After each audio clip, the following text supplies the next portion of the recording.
US futures point higher. The Asia story has been slightly positive. This is MSCI Asia Pacific, just up by 0.2%. But Tom, to your point, this hides some strength coming through in the Chinese story, where we have seen, and some recent red headlines across the Bloomberg terminal on the Chinese story, adding some extra interest to that. Nasdaq futures are up by 0.3%, but we saw a big sell-off in tech stocks yesterday. This is all the higher for longer, higher interest rate story taking its toll on some of those tech names. We've got the dollar yen in here, 148.35. So we have seen a weaker yen by 0.5% this morning, but we continue to monitor those lines coming out of Governor Ueda over at the BOJ. Iron ore in focus, 3% higher over in the Asia session. I put that in, Tom, of course, because it can have an impact on the UK. More pain being flagged, the greatest pain being flagged for the CAC currently pointing lower by about 0.6%. But you're also looking at losses about 78 points over in Germany. FTSE 100 faring less badly, the futures flagging. Yeah, absolutely. So let's have a look at where we end up on these European equity markets. As you point out, perhaps the futures picture telling us that London won't be quite as bad. Perhaps that's to do with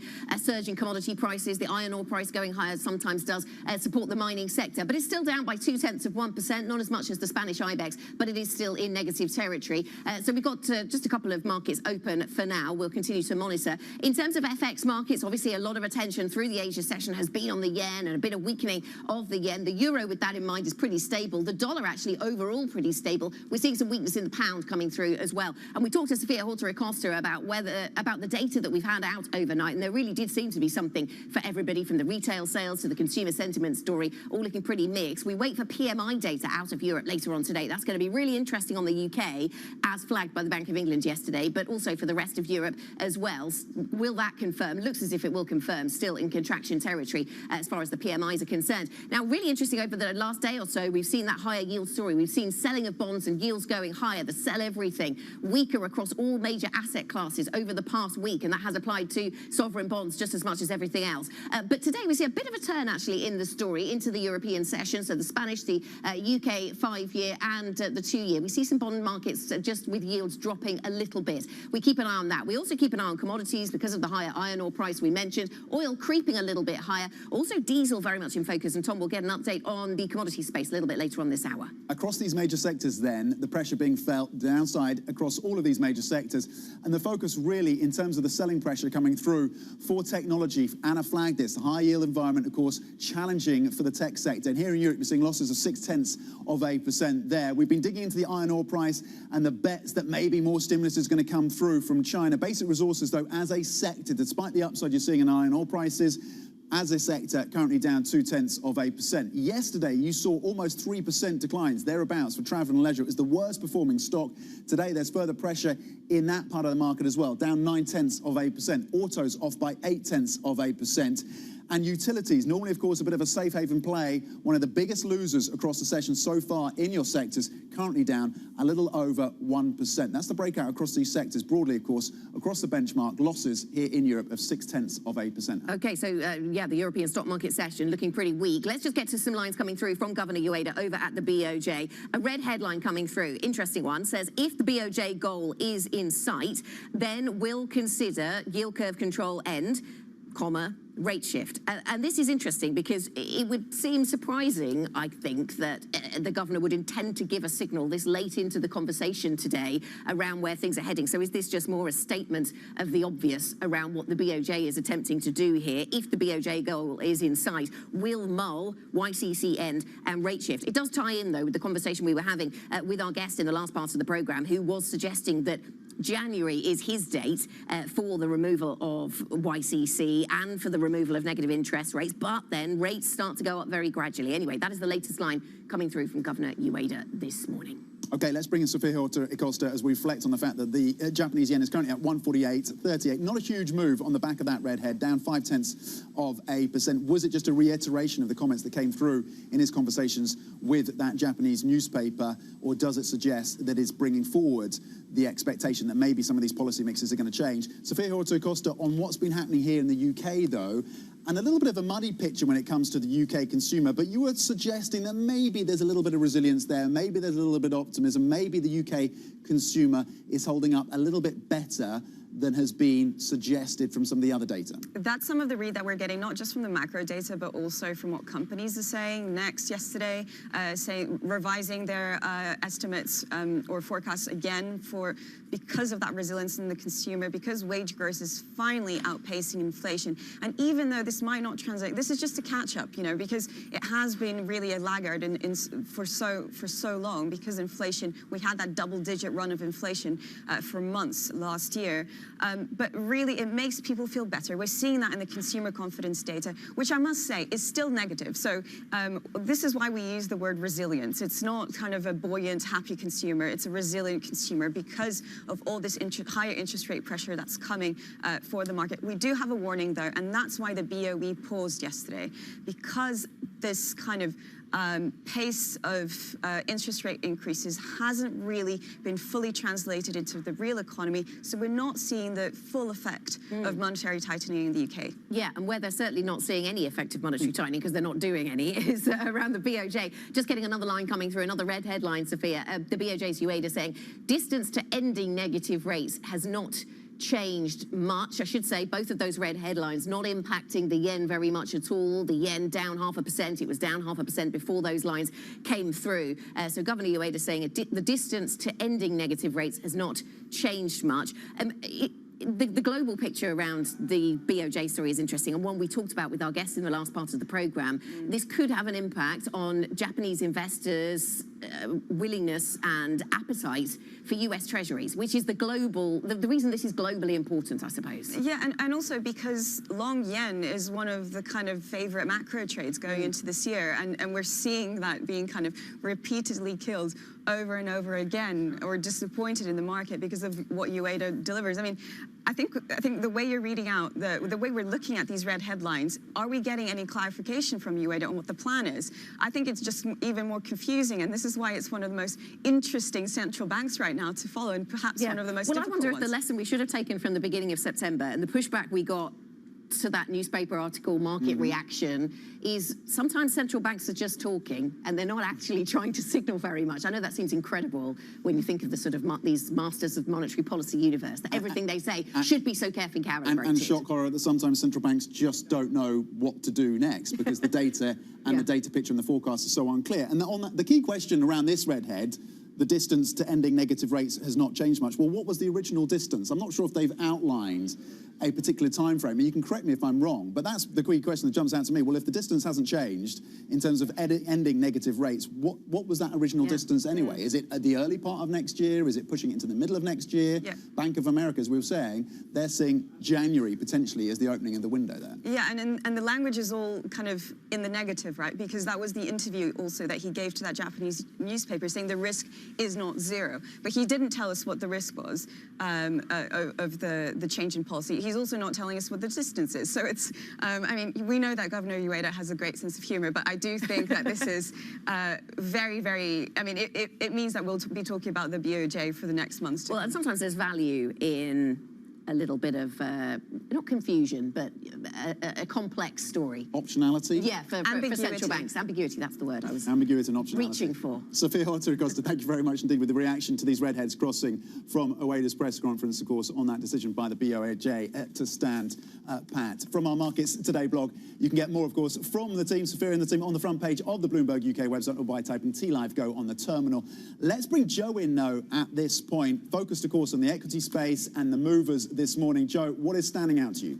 So one stock that's absolutely rocketing this morning over in Norway is Adevinta. Now this is an online classifieds company that owns brands including Gumtree in Ireland and also some auto selling sites where you sell your used car, up around 20%. Now they confirmed yesterday that they've got a takeover proposal from Blackstone and Permira in the private equity space, and that is also lifting Schibsted, which owns a 30% stake in Adevinta. eBay also a big holder in this company with around a third of that stock. So they are by far the best performers we've got on the Stock 600 today. Then we'll flip over and check in on Ocado. Now, you mentioned earlier, Ocado had a brutal day yesterday. It fell 20%. That was the biggest drop in 11 years after Exane BNP Paribas downgraded the stock to underperform. They had an underperform rating for 5 years. They switched it to neutral 3 months ago, but reversed that quite surprisingly, warning of a slowdown in retail volumes and also concern that the company's not doing enough deals in its robotics business as well. So that stock not recovering. I thought we might see a bit of a rebound today, but we're not seeing that. Over in France, we've got Solutions 30. This is a call center company. They're warning today that the cost of broadband is pushing up their costs and weighing on their margins. That one's slumping 18%, the worst performer over in France. And then in the auto space, we're keeping an eye on Stellantis, one of the Detroit three, the big Detroit car companies with GM and Ford. The strikes continuing there, and they're saying that the signs aren't looking good ahead of a deadline today to reach agreement with the union. That's weighing on that stock once again. And then finally on this board, we've got Ubisoft. Breaking news from the UK. The UK CMA may approve the Activision merger with Microsoft, and as part of that deal, Ubisoft will gain the rights to games like Call of Duty in terms of the cloud streaming game rights to that, and that's boosting that stock once again today. In terms of the rating changes, just a couple to go through. Phoenix Group, they are downgraded over at JP Morgan, which readjusts some of its insurance views. They do actually have a positive view on the sector as a whole, which is benefiting from big buybacks and dividends, but Phoenix, they say, is overpriced and seeing a declining order book. That one falling in London. And then Stora Enso, the same broker that did the damage in Ocado, that's Exane BNP Paribas, they cut Stora, saying that the boom from the pandemic in packaging, so this is another cardboard box maker, that one is downgraded to underperform. They say that boom is fading away. That one down 3%. I'll try and do a box pun, but I'd only be recycling the old one, so I'll leave that one as it is. Oh, Joe, thank you very much. Very good to, I'm very glad we made space for all of that in the show, just so that you could fit in those excellent puns. Thank you very much, Joe Easton from our equities team. Coming up on the programme, 10-year Treasuries back in focus. The yield hit 4.5% as investors position for higher for longer rates from the World Central Bank. We'll discuss that next. This is Bloomberg.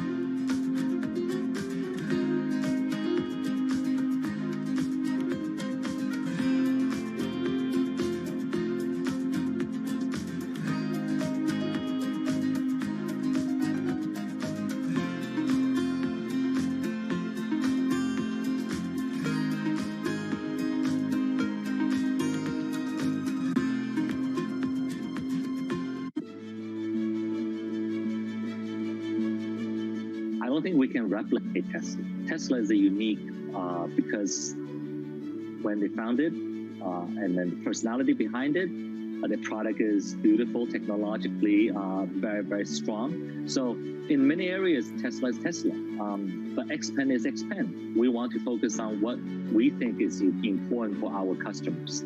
Our customer like beautifully designed vehicles, either it's large SUV or sports sedan. We believe we have a very, very appealing family look that our customers is really attracted to. They like to have user-friendly features inside the cabin that has a technology feel. It's very smart. It enables them to really utilize the vehicle that's different.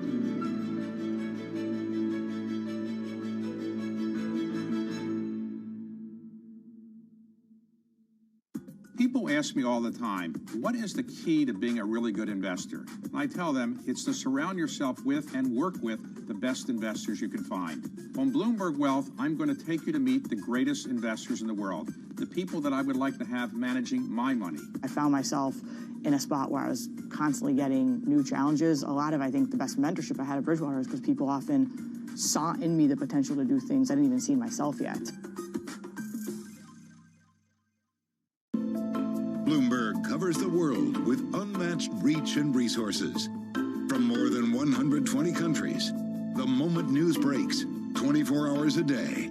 Bloomberg, your global business authority.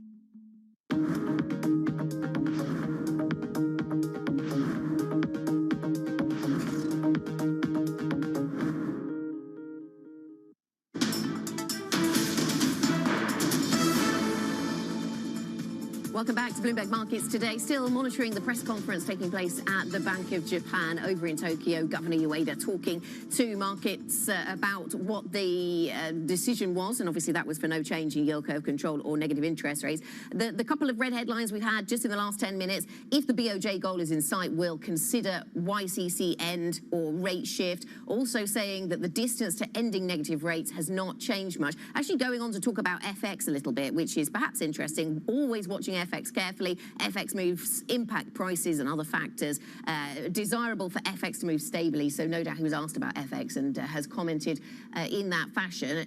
None of that has moved the yen much. The yen was weaker by 0.5% before all of those lines dropped and continues to be weaker by about 0.5%. We're waiting for some data to come out of France, aren't we, Tom? And the expectation is that it confirms we're still in contraction. Yeah, so the survey from the manufacturing PMI for the month of September is pointing to 46.1, of course, still firmly in contraction below that 50 line. Here's the number then. Oh, and it is weak. 43.6. 43.6. Wow. For French manufacturing PMI for the month of September, well below the previous print at 46 and well below the survey. And the pain coming through, of course, the services sector of France as well. 43.9.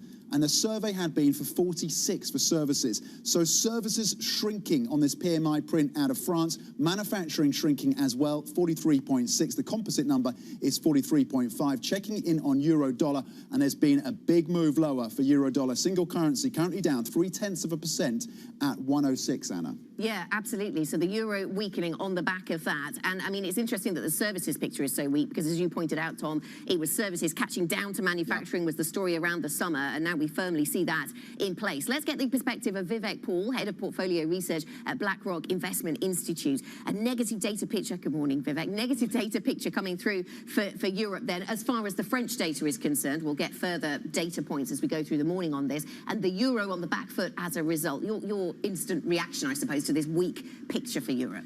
The idea that growth's weak in Europe is not a surprise, right? I mean, the expectations were for a pretty constructive figure, and we've seen it come even below that. I think this points to a broader picture of why in Europe overall, this is a challenging environment. This isn't an environment where macro is your friend in general. And so when you're thinking about making investment decisions, portfolio construction, I don't think we can rely on any sort of like broad-based positive macro story to make those decisions. This is all about finding opportunities, being selective. And we heard from the ECB's chief economist, Philip Lane, earlier saying that rates will remain in restricted territory for as long as needed. You're looking now at the print. It's the lowest print of the year, certainly, 43 or thereabouts. The previous low was 45.1 that came through in the month of July for France. There would a risk, surely, of a policy misstep now from this European Central Bank. Does this not give further armour to the Spanish, to the French, arguably as well, in pushing not just for a pause, but maybe for a consideration of easing up on some of this tightness coming from the ECB? Surely we're on the ring or the rim of a policy mistake from the ECB. And if we were 10 years ago, right, what we would have thought immediately was we see weak data like this, and then immediately the focus is on when are the rate cuts coming. But this is a different environment. This is a different regime. This is a regime where inflationary pressures are greater just in the background, and the focus of the central bank is to get that under control. And that's why this is such a challenging environment. You're not going to see central banks riding to the rescue in the way that we've been used to. Okay, so we don't wait for the cavalry. We know that. Maybe neutral rates are higher than they were, and so we don't get that cutting. And that takes us to the Treasury conversation, doesn't it? 4.5% on 10-year yields. Does that make sense that we go back to yields that are the highest since 2000? 2007. Join some of the dots for us, Vivek. Yeah, so I think in this environment, we should expect yields to continue to have upward pressure, right? So we've been saying for a couple of years now that we thought long-dated yields were too low and they needed to go higher. Bunch of structural factors behind that, right? The level of inflation, of course, we know about that, but where we think that term premium is entirely compensating for those risks that are out there. And I think there's room to go up from here. So there's more selling pressure across the US Treasury curve, and you have to give credit to BlackRock and the team for being out front in calling for a stickier and more resilient inflation picture and the need to go higher for longer on rates. So hat tip on that one. But how much more pain is going to come through for the equity markets in an environment where you have 4.5% plus on the US 10-year yield? Yeah, and you started to see that in terms of the overnight moves, and I think probably since the end of the summer, right? This has been a year of competing narratives in markets, and first start of the year, it was kind of all about, is this a soft landing or not, etc. I think the focus now is on this idea of, holding policy tight for longer. I think the markets are waking up to that. It's the reason why on a broad market level, we have been a bit bearish in terms of, we're at one modest underweight in terms of developed market equities. And to my point I made earlier, that doesn't mean there's no opportunities, but it means you need to be a bit more selective, and that's why certain sectors, certain themes within the equity market are the things you'd call out, but the broad market is challenged. Can I ask you, as we bring the conversation to a close then, Vivek, can I ask you about how much well, I'm thinking of bond markets, gilts, JGBs, all kinds of different geographies. How much are they masters of their own destiny, and how much are they just on the coattails of the Treasury story right now? So I think a lot of what we're talking about here is a global story. I think that the structural dynamics, the fact that we have policy tighter, that is a global story. I think there are idiosyncratic elements to that as well, right? In the UK, we know what happened around about this time last year in terms of specific concerns around the UK. But I think the main thing that's driving markets now is that global picture, new environment, inflationary pressures are sticky, and that means there's upward pressure. What's the updated BlackRock call on Bank of England now?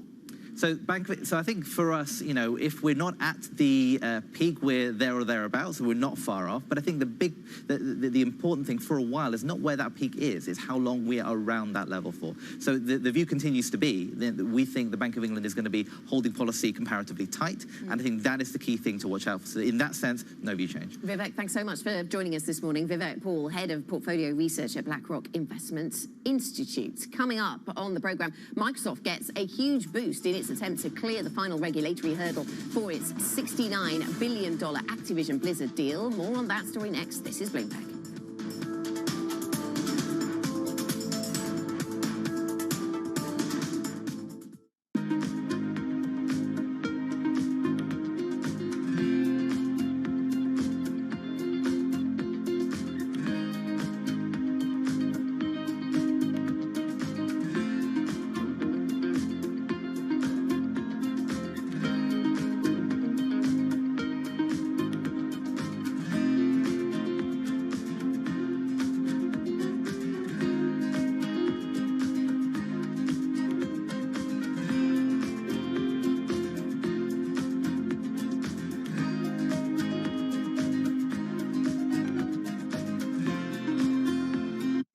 The deal was the brainchild of Apollo CEO Mark Rowan. In January, Apollo closed its $11 billion all-stock merger with Athene Holding. It had already owned 35% of the insurer. Here's what Apollo gets out of the deal. Assets under management. Apollo expects them to double to about $1 trillion by 2026. Much of that projected growth will come from the merger, and those assets are especially attractive to Apollo. Insurance companies typically go after much more modest returns than buyout investors. That will give Apollo more options for investing the cash.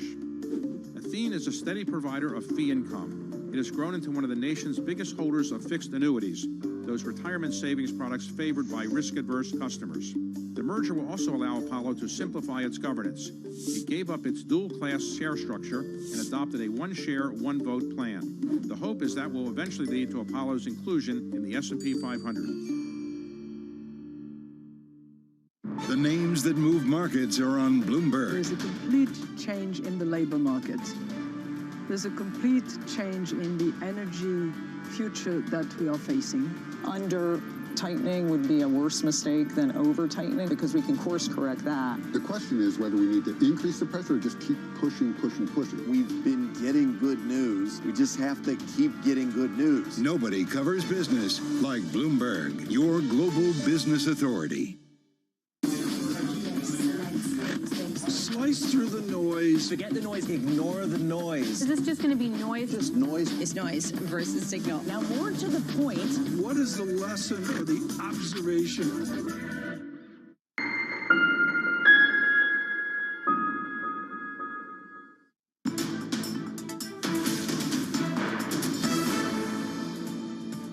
Welcome back. Big corporate story now. Microsoft getting a huge boost in its attempt to clear the final global regulatory hurdle for its $69 billion deal for games maker Activision Blizzard. That's after the UK's antitrust watchdog, the CMA, said the revised deal appeared to address its concerns. Joining us now is Bloomberg's Ruth David for the latest on this. Ruth, does this mean the deal will be crossing the line imminently? How significant is this for Microsoft? It's certainly looking that way, Tom. You know, Microsoft has agreed to give French video game publisher Ubisoft cloud streaming rights for Activision's very popular games. And that was one of the big issues that CMA was blocking this deal on, because their argument was that they wanted a market for consumers that was not tied up to any one company.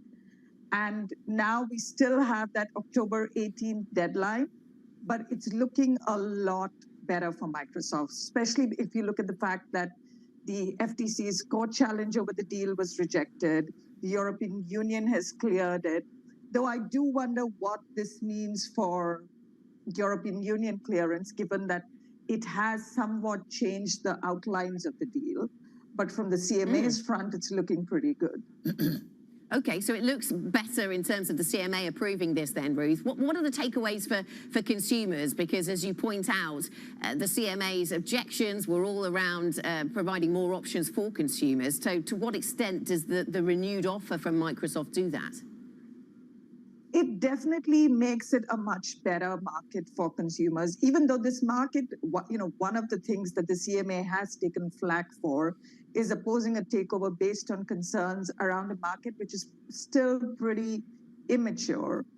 But if they manage to get this going ahead, you know, the CMA could argue that actually, even in a nascent market, we put consumers first, and we took a stance that was different from the other big regulators.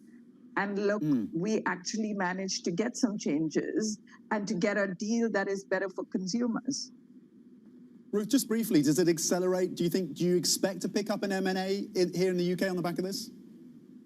You know, we've been asking advisors that we speak to about this a lot. And I think the thing to keep in mind is Microsoft has the resources and an army of the most excellent lawyers that other companies looking at deals might not have.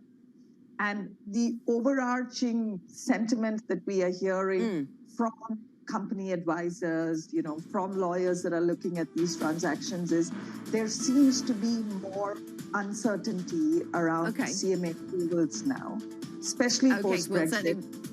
We'll keep that in mind. Thanks so much to Bloomberg's London Bureau Chief, Ruth David. Thanks for bringing us the update. We'll talk commodities next. This is Bloomberg.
So many people say the only way to really deal with climate change is kind of eliminate oil and gas and then have more clean energy. Is it realistic to eliminate oil and gas in the foreseeable future? You actually have to at least mitigate it.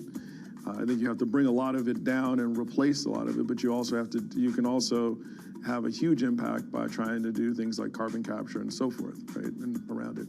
And it's going to take both approaches. Even today, greater than 80+% of the way the world operates around energy right now is still fossil fuels, you know, when you kind of look at it.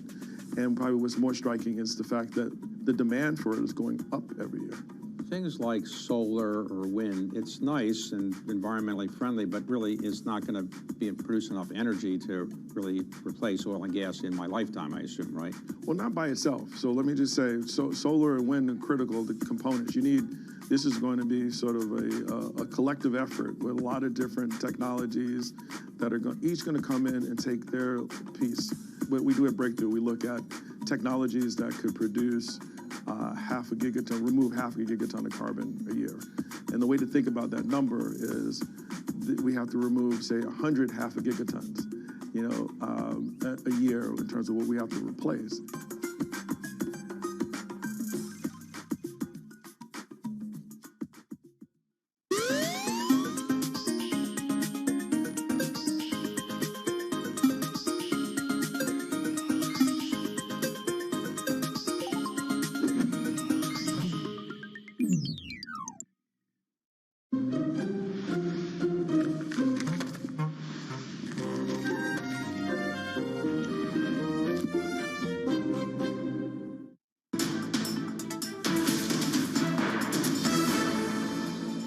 This is Markets Today. We're 30 minutes away from, well, 30 minutes into, sorry, a European trading day. Here are your top stories. The Bank of Japan stands pat on monetary policy, saying inflation is not decelerating as much as expected, and there are concerns about the burden for households as real wages fall. European natural gas futures drop after Chevron and Australian Labour leaders reach an agreement to end strikes while Russia imposes a ban on diesel exports. Plus, Microsoft's $69 billion Activision deal is set to get approval from the UK's antitrust watchdog after it said the revised deal offer from the tech giant appears to address its concerns. Okay, we have breaking data right now. European, with the focus on Germany, the manufacturing PMI and services PMI. This mixes the picture a little bit because services PMI coming in stronger for Germany. Manufacturing PMI coming stronger than expected and higher than the previous print. Let's start with manufacturing then. For the month of September, 39.8. So still, of course, firmly in contraction, firmly below that 50 line, but better than previous month of 39.1 and better than the survey. Services also coming in stronger and quite significantly stronger than the previous month at 49.8, sniffing at the heels of 50 when it comes to German services PMI for the month of September. In terms of the composite number, 46.2, again, higher, of course, when you put the two together than the surveys. The standout for me is what's happening in services. Maybe a bit of a turnaround for Germany. We've been hearing from the Bundesbank and others saying Germany's not the sick man of Europe. Both still in contractionary territory, but better than expected data, Anna. Yeah, actually, this is the first time we've seen services move in that direction, getting better on a PMI reading since the month of May. So perhaps the German story turning around a little bit, certainly the euro turning around a little bit. You'll see the drop on your screen, that drop driven by the French miss on PMIs, and the gain we're seeing in the euro then driven by the German beat. I mean, difficult to call it a beat. It is, it's better than anticipated, but it's hard to sort of say that in all seriousness when the numbers are telling you a story of an economy in contraction territory. Anyway, that is what we're seeing, and it's certainly moving FX markets this morning. Tom, what else do you see? Yeah, it certainly gives a bit more ammunition for those who say you've got to look at the Eurozone with a bit more diversity in terms of focusing in on some of the individual economies and how they're faring compared to others. France, of course, has actually been doing better than Germany in terms of its economic data. That maybe is starting to turn a little bit. Again, you give the context of the fact that both of those German prints remain in contractionary territory, but better than expected. The European Stoxx 600 then, the benchmark, currently down 0.2% after the heavy selling of yesterday. The DAX is off by 36 points at 15,535, and the FTSE 100 has turned positive, trading at 7,684. A tick up of just 5 points, gaining 0.1%, and we have to see whether basic resources are a key factor there, the banking sector as well. Let's break down the sectors then, sector by sector, because you have seen iron ore prices picking up quite strongly. The other positive, if you're looking for slim positives across these markets, is what's happened in the Asian session today, particularly over in China. Tech stocks rallying, and the CSI 300, the benchmark on mainland China, had performed well in the session as well. You also have the energy complex and a little bit of relief coming through from the fact that the strikes over in Australia around LNG have come to an end. Technology is up as a sector, 0.1%. You've seen money moving in to European debt and to European gilts. Gilts are rallying, yields are coming in, so that's going to be proving supportive, at least for now. The pressure easing a little bit on tech as a result of yields coming in the session today. Basic resources, there's the upside then, and then the bit of the lift for the FTSE 100, gaining about 0.1%. Iron ore and prices there rallying on expectations that China will come through with more stimulus this weekend. Energy is down 0.2%. Food is also off by about 0.5. Industrials taking a bit of a hit, down 0.5% as well. So broadly, you're negative, of course, across the benchmark, 0.3%, but the FTSE 100 for the moment is standing out. Basic resources paying a play there, Anna. Yeah, absolutely. The iron ore price then lifting sentiment around basic resource stocks, eyes on China's stimulus, eyes on restocking at steel mills. But let's get back to the story around European growth, because we've had these PMI numbers coming through then, Tom, and let's get some perspective on them. I just want to recap what we've got. Manufacturing PMI 39.8, that is higher than was expected, slightly higher than was expected, but still firmly in contraction. Also in contraction, but only just, the services PMI number out of Germany at 49.8, but that is quite a bit better than the 47.1 and marks a bit of a turn in the services story in Germany. Let's bring in our Bloomberg senior economy reporter Jana Randau, who can bring us some analysis. Jana, give us your thoughts then after you look at this data set, which clearly still shows an economy in contraction territory, but maybe shows us a slightly better picture around services. Your takeaways? I applaud the optimism. I'm afraid I can't quite join in. I mean, the economy, the German economy in particular, is just extremely weak. It has problems. It has had problems for a very long time, of course, because of its focus on manufacturing. Now services are taking a hit as well. And yes, maybe the number is slightly better than expected. It is firmly in contractionary territory, and going forward, I don't quite see that services are going to bounce back very quickly. The Bundesbank has warned that the third quarter will probably be a contraction, and is especially concerned about private consumption, and that's because the labor market is starting to show some cracks. I mean, don't get me wrong, employment is at a record high, unemployment at a record low or close to. But firms and the PMI reports have shown that they are starting to think about that. Orders are declining, backlogs are disappearing, demand is weak. So we're seeing, some signs of weakness starting to emerge in the labor market. And of course, if that hits consumers, then they will become even more hesitant. And we're already seeing private consumption pretty much very, very sluggish, and that's because financing conditions are very much tighter than a year ago, thanks to the ECB's tightening campaign. Inflation is high. People are just really uncertain about the future. You see that in the data. And yes, maybe the PMIs are better. At some point, though, things need to stop getting worse before they can get better. For this year, at least, I don't have much hope. Okay, Jana Randa holding a skeptical lens to that data coming out of Germany, giving us the context, the important context in terms of the overall challenges for the German economy. Jana, we heard from the ECB's chief economist, Philip Lane, earlier saying that rates will remain restrictive for longer to get back down to that price target of the European Central Bank. What is your assessment then of where the ECB and how the ECB factors this kind of data into their thinking going forward, and particularly the weakness in Germany? Yeah, I mean, the ECB is very focused on inflation. I think they've made that very, very clear at their last meeting. Inflation is too high. Policymakers agreed to raise rates by a 10th consecutive time. Deposit rate is now at 4%, which is a record. So they are determined. They know that bringing inflation down will only happen when you inflict a certain amount of pain on the economy. They're prepared to do that.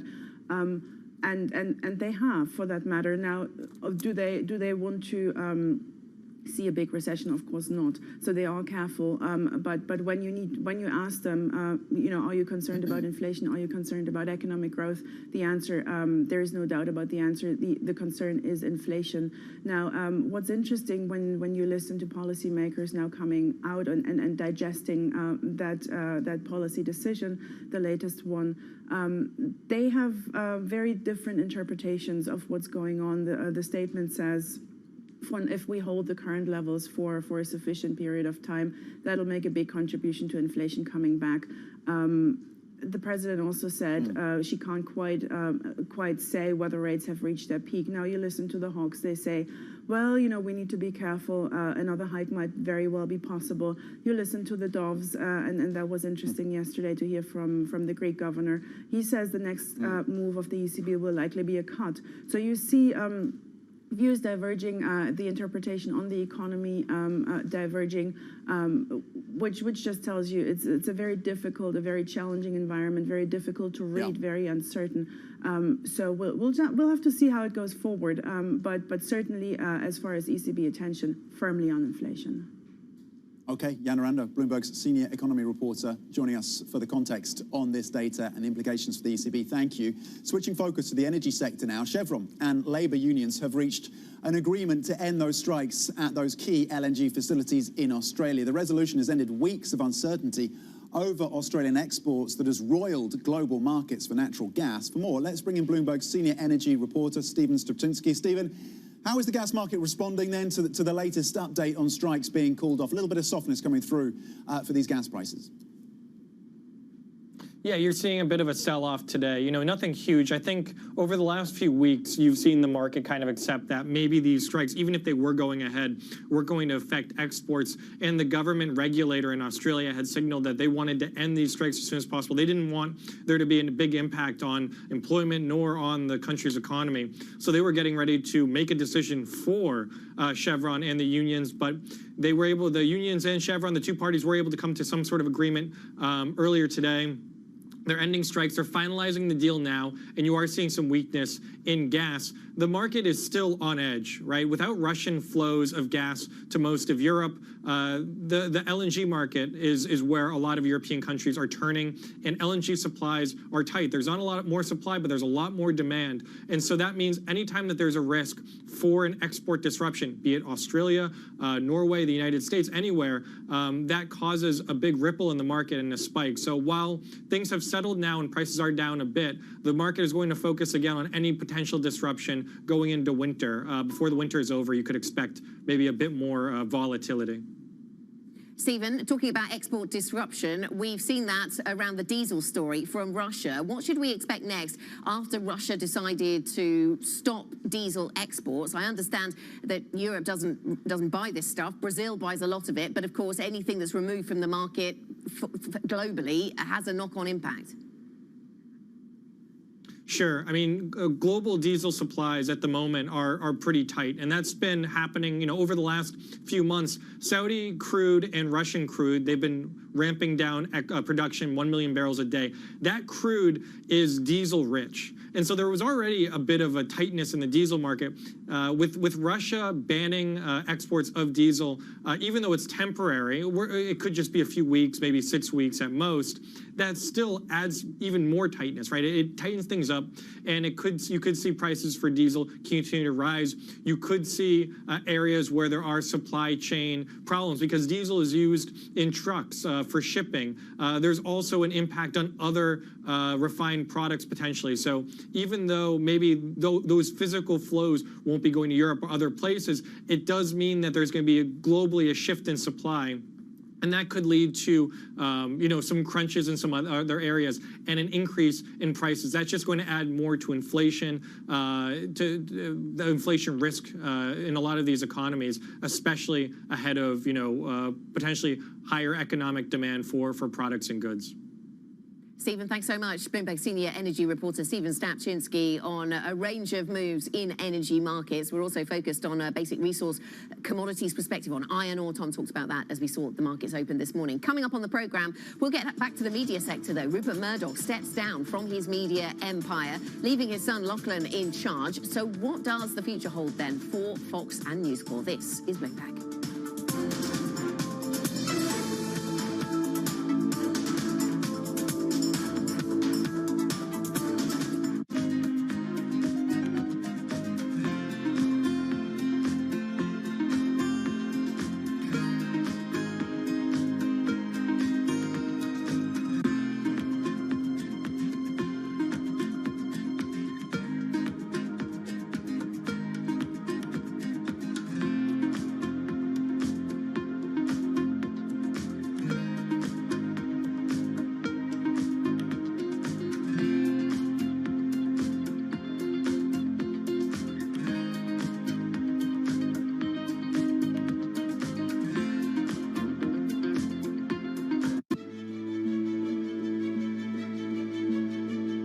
What do you like most about your job?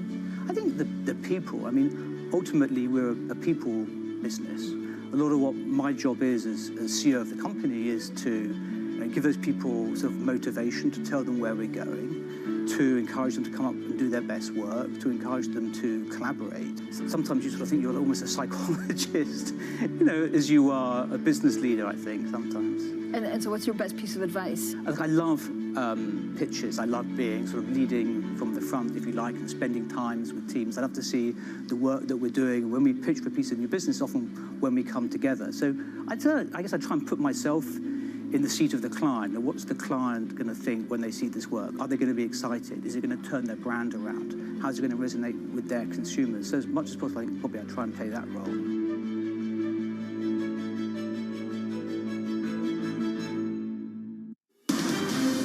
Of politics to the world of business. Every weekday at 5 p.m. Eastern Time, hosts Anne-Marie Hordern and Joe Matthew alongside Kaylee Lines deliver news, insight, and analysis live from Bloomberg's Washington headquarters. Get the latest from and about politics' biggest power players at the end of every trading day. Balance of Power, every weekday at 5 p.m. Eastern Time, only on Bloomberg, your global business authority. From New York City. From London, in Sydney. From Washington. In Tokyo. 9 a.m. in Beijing and Shanghai. Good morning, everyone. Have a great evening. Here's what I'm watching. You do not want to miss this Is story. there the kind of upside?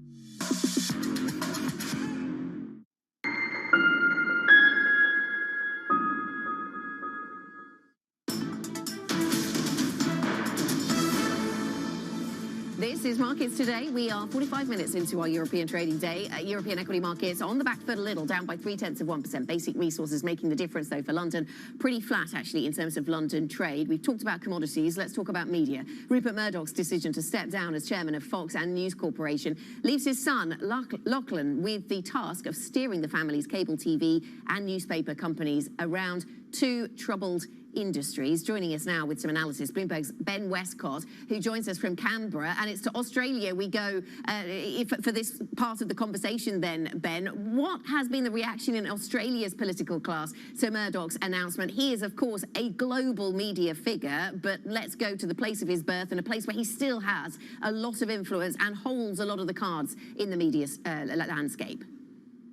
That's right. Local boy done good to the absolute maximum degree. Rupert Murdoch got his start in Australia at a small paper in Adelaide, and it's crazy to think that he then went on to effectively, create an international media empire from that.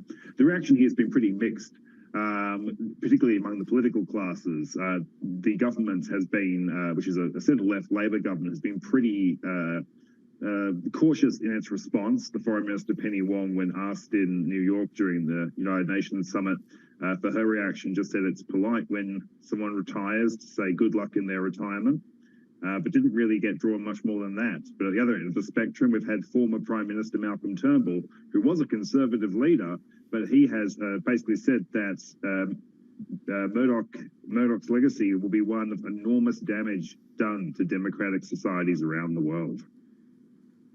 Yeah, very interesting, because there's someone who's done good, and then there's doing good, and the two things are quite different, aren't they? How much sway does Murdoch and News Corp actually still have in Australia? Yeah, enormous sway. I mean, you could debate for ages their exact influence on political processes, but there's no doubt just in sheer numbers terms, they have great influence. They have one of only two 24-hour news stations in Australia, that's Sky News Australia, and they own more than 50% of the local newspaper market. In some cities, the only newspaper is a News Corp tabloid. So obviously that gives the Murdoch family and News Corporation enormous influence over the media market in Australia. Possibly one of the reasons why Australian politicians today weren't jumping out to say anything particularly declarative about Murdoch's legacy. Okay, Ben Westcott, thank you very much indeed on change at the top, of course, of that media empire and what it could mean for the domestic politics of Australia and broadly as well. Ben, we appreciate it. Thank you. Enjoy the weekend. Now, solar is expected to be the main source of renewable energy in 2030, and solar panels are mostly made in China. We're switching focus a bit. For America, the accelerating pace of climate change has quickly turned this industrial reality into a strategic threat.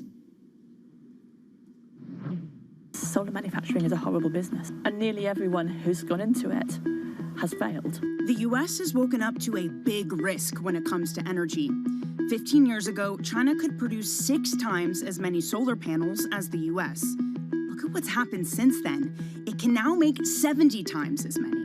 That massive production capacity means China alone is able to install more than half of the world's new solar panels this year. Beijing's dominance in this space is a big deal because solar energy will be the dominant source of renewable energy by the end of the decade, and the world is dependent on China for the technology. It's a vulnerability the U.S. wants to fix. The core of these efforts is 2022's Inflation Reduction Act. The Inflation Reduction Act is very, very generous. Every wafer, every cell, every module that is made in the U.S. factory gets a tax credit. The U.S. needs to get all in, and it needs to do everything right, and it needs to do it for a long time. It has to have staying power. The lesson from the last decade is that the U.S. has to be committed, and it has to come to this as committed as China. That was just a quick preview of Bloomberg's latest Spotlight documentary. You can watch that this evening at 10 p.m. UK time. The longer, full version, of course. You can see it online and on the Bloomberg terminal and on YouTube tomorrow from 9 a.m. UK time. Coming up, we'll get back to today's markets. There's been a lot going on from the BOJ to the European data. The yen weakens after the BOJ's decision to stand pat on monetary policy. We will discuss that next. This is Bloomberg.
Sports and money.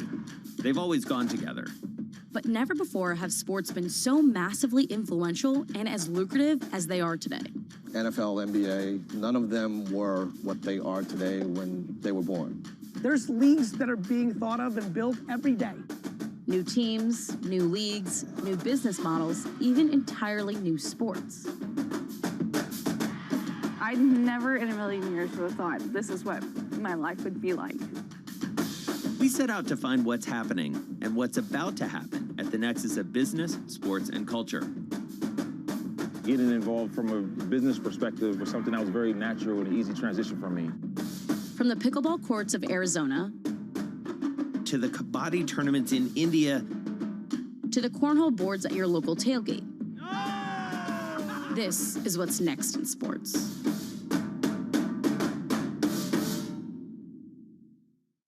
Markets countdown in Europe. From the financial centers of the world, Bloomberg Markets European Close with Guy Johnson in London and Alex Steele in New York. Real-time numbers, real-time analysis. Weekdays.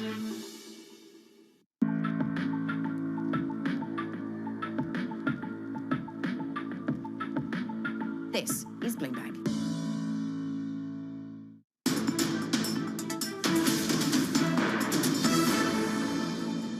This is Markets Today. Happy Friday. We are 53 minutes into the European trading session. You're down by about 0.3% across European benchmark, pairing some of the heavier losses.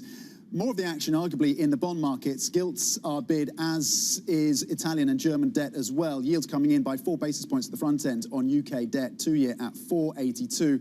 And there's a bit of a rally as well in US debt after yields, of course, punched through 4.5% on the 10-year yesterday. Talking of which, let's bring in Venram. for a view on these markets, and with particular focus on fixed income and the moves we've seen in US Treasuries. Bit of a whipsaw over the last 24 hours or so, Ven. What do you think the direction of travel is on a more sustained basis?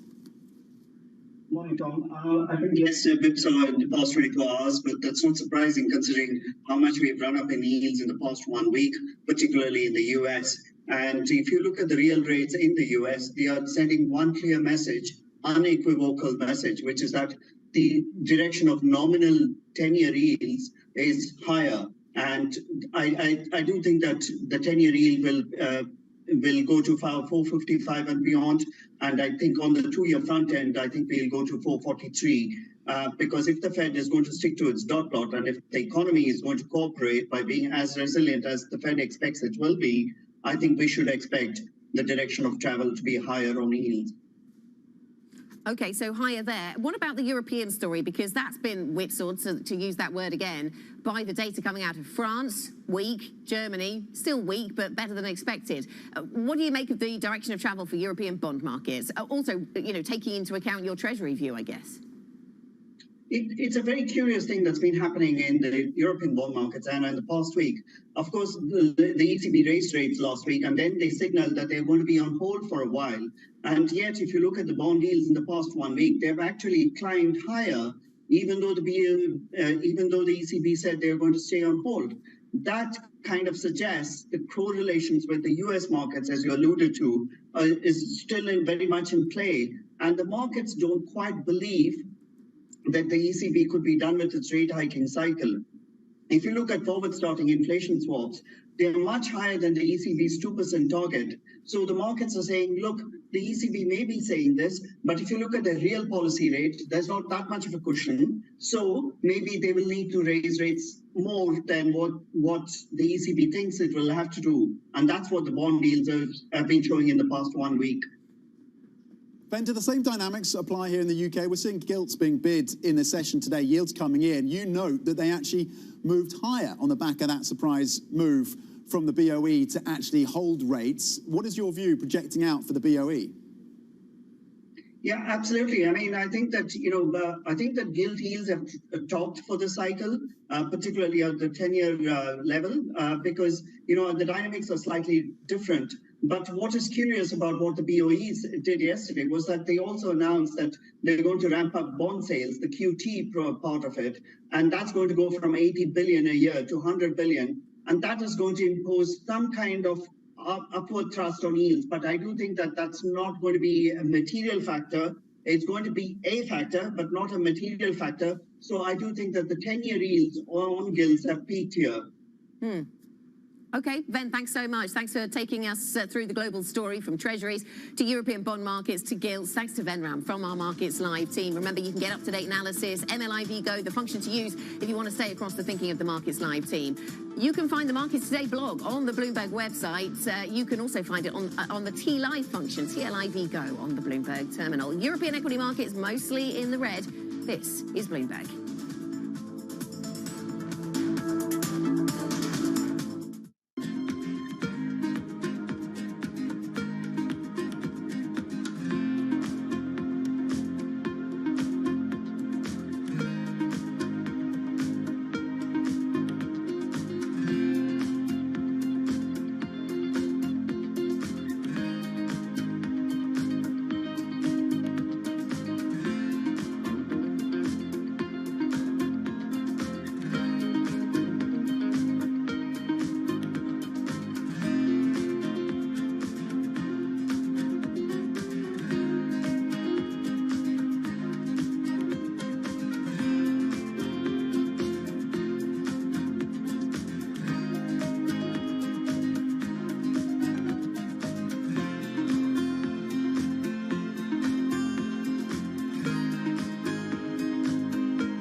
Say race relations in the United States are much better than when you were growing up in Mississippi, or do you think we've made less progress than you think we should have made? Both. I think that much better. than when I was growing up. There's so many people who occupy areas I never thought I would see them in. But I would have hoped it would be better. It's been a lot of progress, and somehow we're in an era now where, in spite of the progress, race relations in certain areas has become very scary. You know, some of the things that one reads about now remind me of growing up in Mississippi.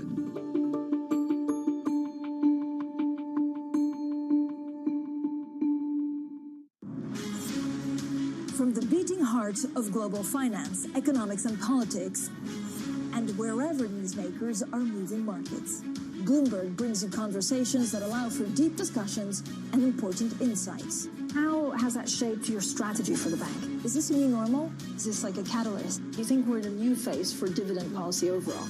That's a great question. I'm Francine Lacqua, and this is The Pulse, every weekday at 9 a.m. only on Bloomberg. Good morning. This is Bloomberg Surveillance on TV and radio. Welcome to Bloomberg Markets, China Open. Good morning, everyone, and welcome to The Pulse. This is Bloomberg Technology. And welcome to Balance of Power. This is Bloomberg.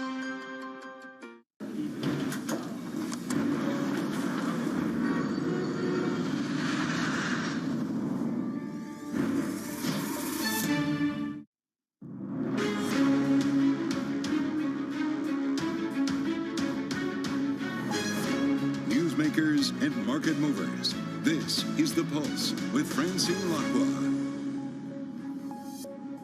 Good morning and welcome to The Pulse. I'm Kriti Gupta in London in for Francine Lacqua. Here's what's coming up on today's program. Now, the euro falling as Germany and France end the third quarter in contraction, all thanks to weak demand. Euro area's numbers breaking. In just a moment, we'll bring that to you live.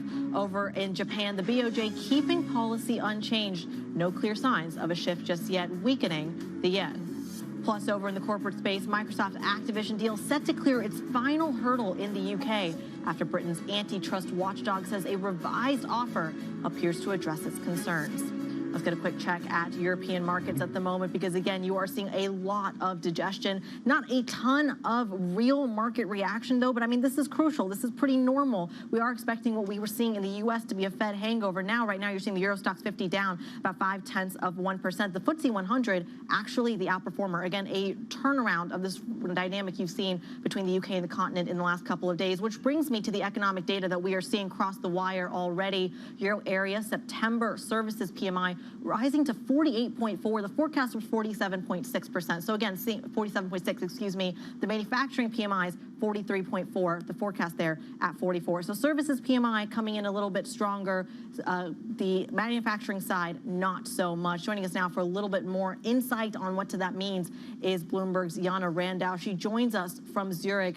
Jana, your original take on these numbers? Yes, good morning. Well, a mixed bag, I would say, but overall, probably on the very negative side. We saw Germany and France leading the downturn. The rest of the region pretty much stable, but pretty much stable is really not good news. And especially Germany and France doing quite poorly there. Overall, the data suggests that the entire Eurozone shrank by 0.4% in the third quarter, and now that is obviously a very big number. And what that tells us is that manufacturing, which has struggled for a while already, continues to do so. Orders are shrinking or declining amid weakness, not just in the region, but also on global markets.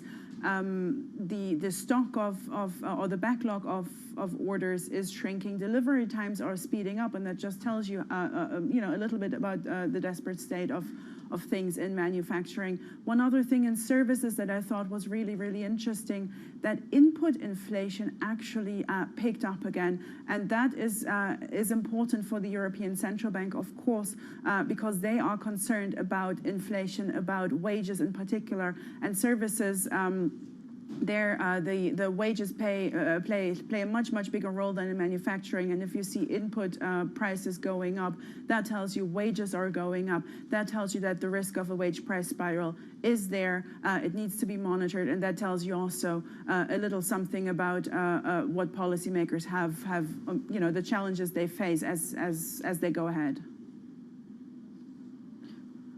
Jana Randau in Frankfurt, we thank you as always. We are getting some breaking headlines crossing the wire as well. Lots of breaking news in just the last 10 minutes. Zegona now in talks with Vodafone on the purchase of their Spanish business. You're already seeing Vodafone shares move about 1.3% higher in anticipation of that. So again, some M&A starting to show up in the European space as well. Interesting, as potentially on the macro front, we're talking about essentially the idea of when recession will hit and how monetary policy can actively address that. On the corporate side, though, not seeing that same amount of caution, which is interesting, again, to bring about that M&A space. Again, Zegona in talks with Vodafone on the purchase of Spanish businesses, those shares higher by 1.4%. So we go back to the macro story because, again, in odds with the corporate story, we turn our attention now to this week's big central bank rate decisions.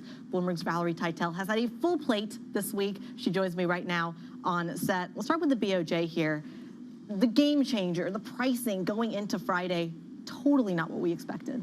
Well, look, I think the market was hoping to see some sort of confirmation that he'd repeat that lines that he said to the newspaper 2 weeks ago about having the possibility of a sustainable increase in inflation by December, and then look at possibly ending negative yields. He actually didn't confirm that today in his press conference, saying that their inflation goal is not yet in sight, and when that goal does come in sight, they will think about yield curve control. So he didn't mention anything about inflation becoming sustainable by year end, nor did he mention anything about the possibility of raising those front interest rates, like he very much foreshadowed in that piece.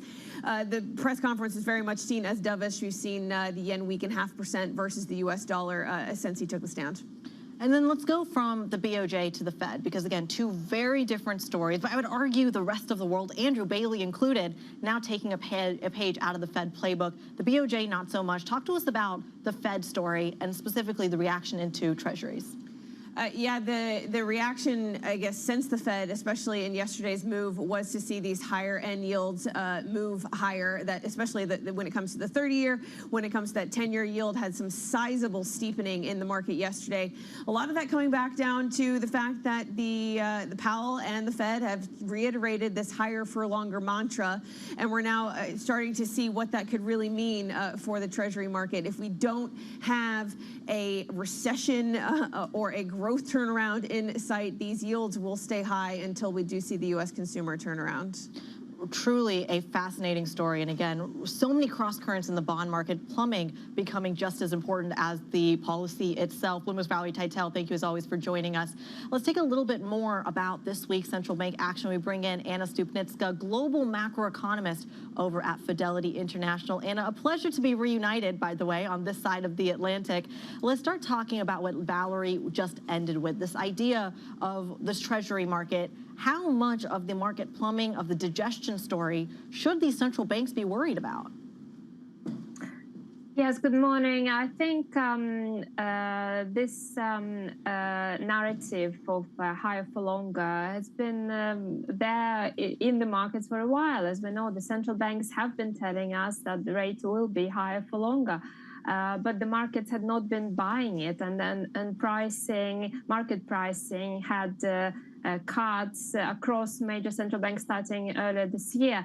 What's happening now, I think, is that Powell was very strong in his messaging earlier this week, and the market are finally starting to digest this and to price that higher for longer story. And at the same time, if we look across risk assets, they had been pricing a soft landing, but now the mix of higher for longer and soft landing is harder to reconcile, and that's why we think we are seeing that risk off in the markets since the FOMC meeting. What is for you the game changer here in monetary policy this week? Was it the BOE for you? I mean, I feel like that's been everyone's answer. Or was it the BOJ, that perhaps UETA guiding the markets a little bit differently to the way they were positioned going into the back half of this week? Well, I think that the game changer in terms of the message and the impact of the markets, I think was the Fed and the strength of the message, but also altogether, if we think about the ECB last week, the Fed, the BOE, they are all trying to send in their own way. They're all trying to send that message that rates are going to be higher for longer. And again, that's something that markets still have to digest and price in. I think the BOJ was relatively uneventful, and yes, it was a bit of a surprise in a way. If we think about the comments that Wade made previously, but it wasn't a surprise for us overall, because we think it will take much longer for the BOJ to be comfortable with that underlying inflation to actually make a change to policy. We think that's probably the 2024 story. It's kind of interesting, again, when we talk about this idea of what the game changer actually is, because Anna, I love to say that Chairman Powell was really considered central banker to the rest of the world. To what extent is Andrew Bailey now setting the global agenda, setting a lot of that policy for the rest of the world in terms of experimenting how to deal with this issues you've seen from the demand side and the supply side? Talk to us a little bit about England being the case study for economists to study for decades to come.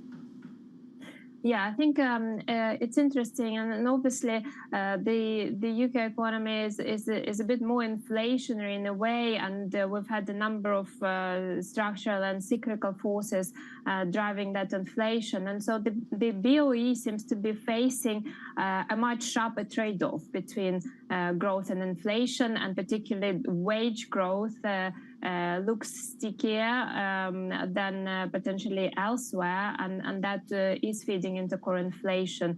Now, the BOE has been more open about that idea that a recession might be required to bring inflation down, even though it's no longer explicitly in their forecast. But I think they need to, in a sense, gain a bit more credibility from here, and I think they will be trying to bring inflation and inflation expectation down significantly, even if this means at the expense of growth, even if this means the economy goes into recession. And I think it is a template. That recession in the UK will come earlier, we think, than that in the US, and it is a template for the rest of the world, that actually you cannot achieve that soft landing, even though the US is a slightly different story with COVID-related excesses, etc. But it's probably unlikely that even the US will be able to achieve that soft landing and bring inflation down. And you need to get the demand lower, and you need to see that recession to get inflation back to target. It's really, I say fascinating, because on my central bank Palooza bingo card this week, I did not have Andrew Bailey becoming kind of, again, the game changer, especially at a time when you look at the BOJ as kind of this experiment, guinea pig in monetary policy. Arguably, even the Federal Reserve, England is usually never in the equation. Anna Stupnitska, global macroeconomist over at Fidelity International, giving us some crucial analysis on that story. We go from the macro to perhaps the micro, although there is a macro take to it. Microsoft's Activision deal finally getting UK CMA approval, this coming after they've seen encouragement, or been very encouraged by the positive developments in that process. Now, of course, we know this has been kind of the holdup for the $69 billion deal. You're seeing both Microsoft shares and Activision Blizzard shares higher in the pre-market. I think what's crucial here, though, is that what does the proposal actually entail? We know the CMA has been very vocal about not doing a licensing deal. We are still waiting on those details. Lucky for us, we'll have Sarah Cardell, the CEO of the CMA, joining Bloomberg Television later in the day. Coming up on the program, inflation is slowing, but Governor Bailey says his job is not done yet. What's ahead for the British economy? We're going to dive into that next. This is Bloomberg.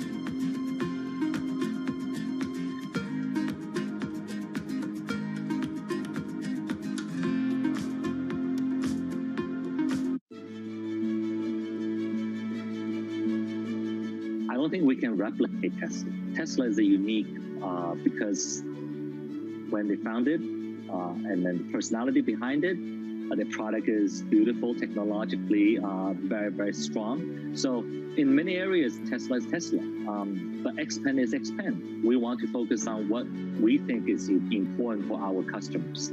Our customer like beautifully designed vehicles, either it's large SUV or sports sedan. We believe we have a very, very appealing family look that our customers is really attracted to. They like to have user-friendly features inside the cabin that has a technology feel.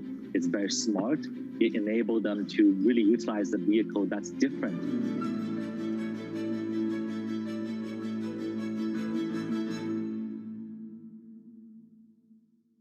Our studios in New York and San Francisco, our expert hosts of the data and analysis about the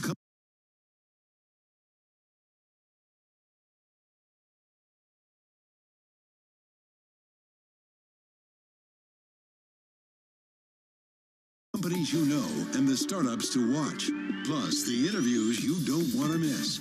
Watch Caroline Hyde and Ed Ludlow on Bloomberg Technology, the only daily business show dedicated to tech, right in the middle of the trading action. 12 p.m. on the East Coast, 9 a.m. in the West, only on Bloomberg Television, your global business authority.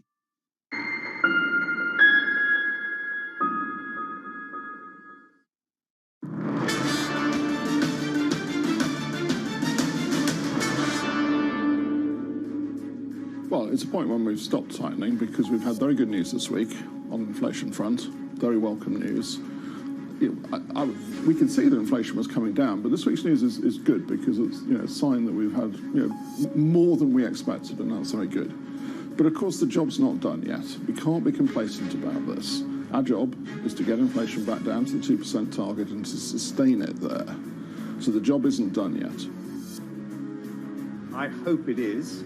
But obviously I have to leave it to the experts in the Bank of England to make the final decision. But I think both in the UK and the US, what you can see is that if you take corrective action and if you stay the course, you can get inflation down. And in both our countries, it's definitely peaked.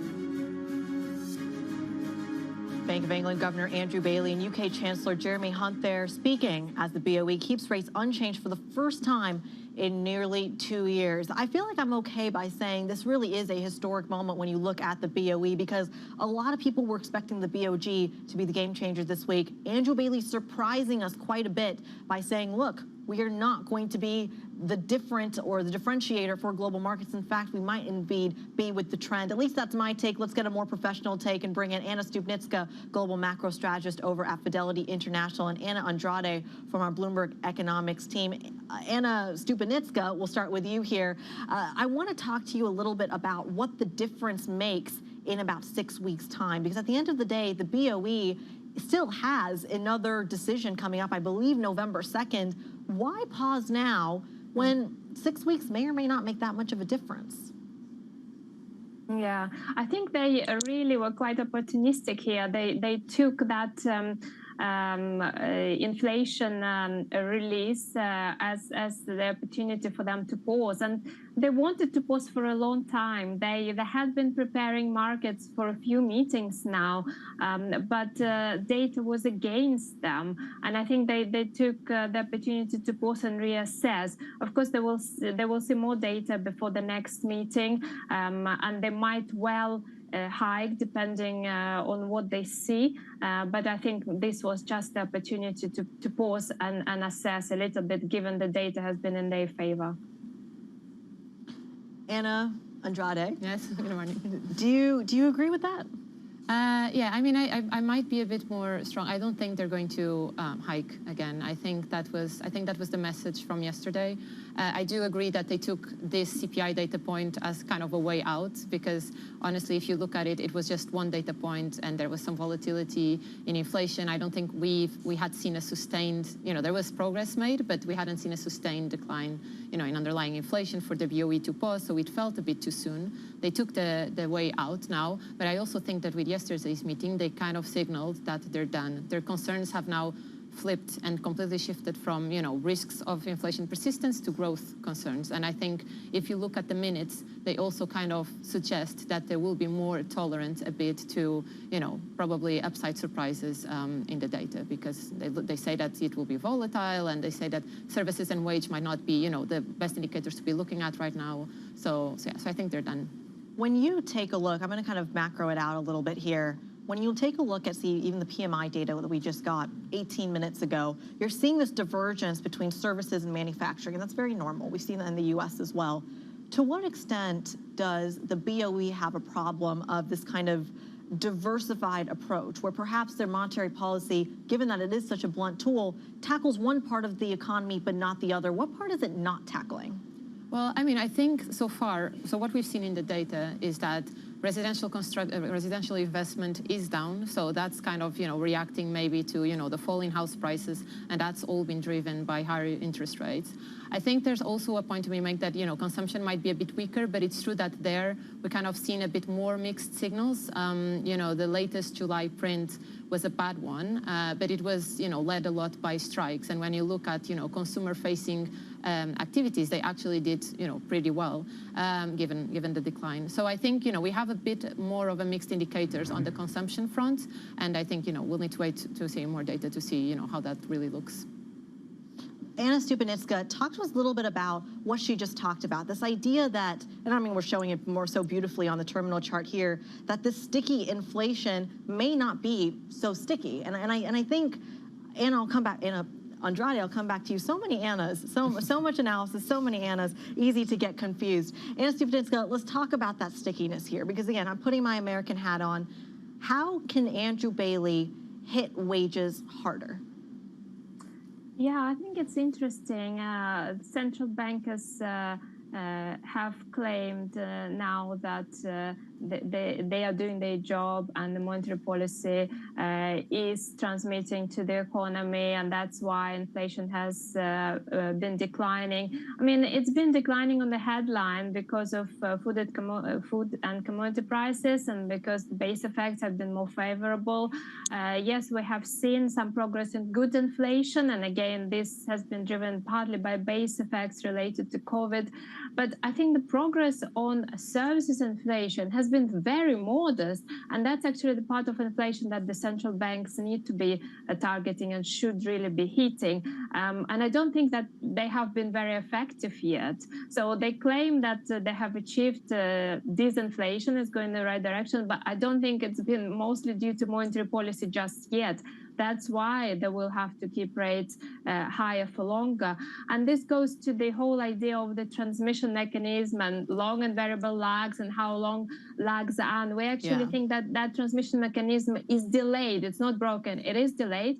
Partly has to do with the debt structure, the structure of the debt markets, and whether it's mortgages or corporate debt in the US and the UK. It's just delayed. So it will come later, but the central banks will still have to wait for those high rates to really hit the economy and have an effect on inflation.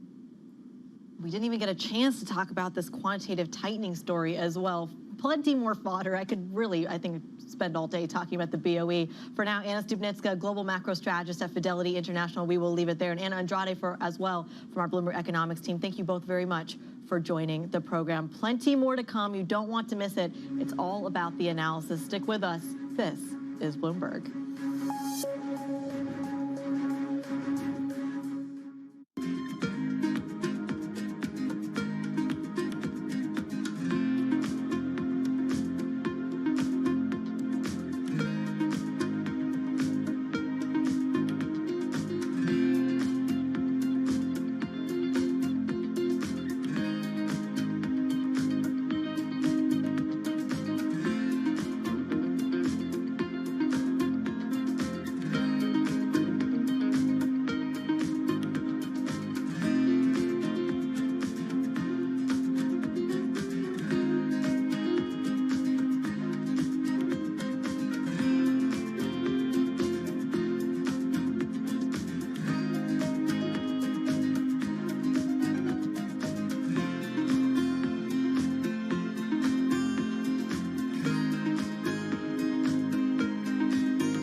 deal was the brainchild of Apollo CEO Mark Rowan. In January, Apollo closed its $11 billion all-stock merger with Athene Holding. It had already owned 35% of the insurer. Here's what Apollo gets out of the deal. Assets under management. Apollo expects them to double to about $1 trillion by 2026. Much of that projected growth will come from the merger, and those assets are especially attractive to Apollo. Insurance companies typically go after much more modest returns than buyout investors. That will give Apollo more options for investing the cash. Athene is a steady provider of fee income. It has grown into one of the nation's biggest holders of fixed annuities, those retirement savings products favored by risk-averse customers. The merger will also allow Apollo to simplify its governance. It gave up its dual-class share structure and adopted a one-share, one-vote plan. The hope is that will eventually lead to Apollo's inclusion in the S&P 500. Wall Street is waking up. Europe is already trading. And Manus Granny and Danny Berger are making sure you have the news, data, and analysis you need to set your agenda. Micro, macro, and everything in between. Manus in New York and Danny in London follow the money around the globe. Take a daily deep dive into risk and help you make informed decisions for your trading day. Watch Bloomberg Brief, weekdays at 5 a.m. Eastern, only on Bloomberg. Context changes everything.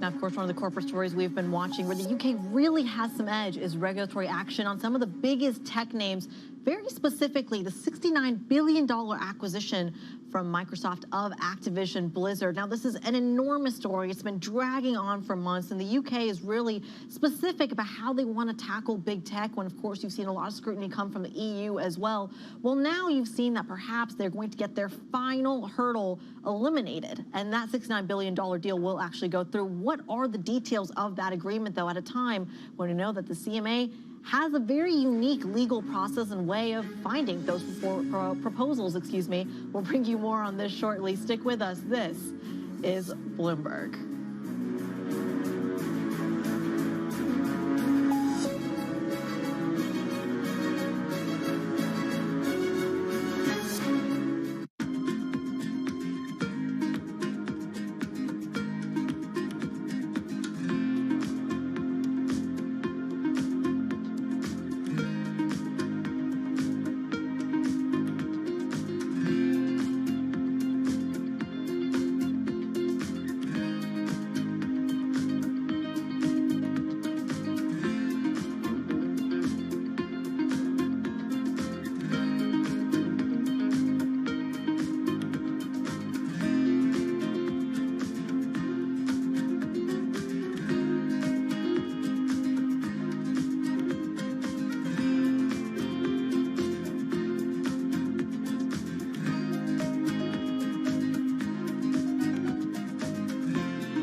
What do you like most about your job? I think the people. I mean, ultimately, we're a people business. A lot of what my job is as CEO of the company is to give those people sort of motivation, to tell them where we're going, to encourage them to come up and do their best work, to encourage them to collaborate. Sometimes you sort of think you're almost a psychologist, as you are a business leader, I think, sometimes. And so what's your best piece of advice? I love pitches. I love being sort of leading from the front, if you like, and spending times with teams. I love to see the work that we're doing. When we pitch for a piece of new business, often when we come together. So I guess I try and put myself in the seat of the client. And what's the client going to think when they see this work? Are they going to be excited? Is it going to turn their brand around? How's it going to resonate with their consumers? So as much as possible, probably I try and play that role.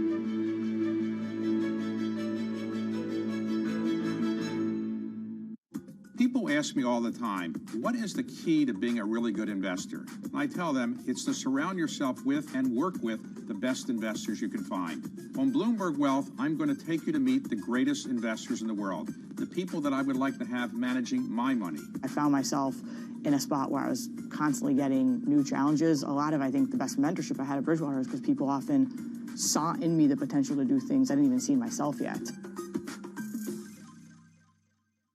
This month, Bloomberg brings you the latest from China's 14th Annual National People's Congress, including China's COVID recovery, economic outlook, and geopolitical tensions. Continuing coverage this week on Bloomberg. Why do the biggest names in business choose Bloomberg? That is a great question. It's a great question. Great question. Great question. Best question I get all night. Bloomberg, top experts, great questions.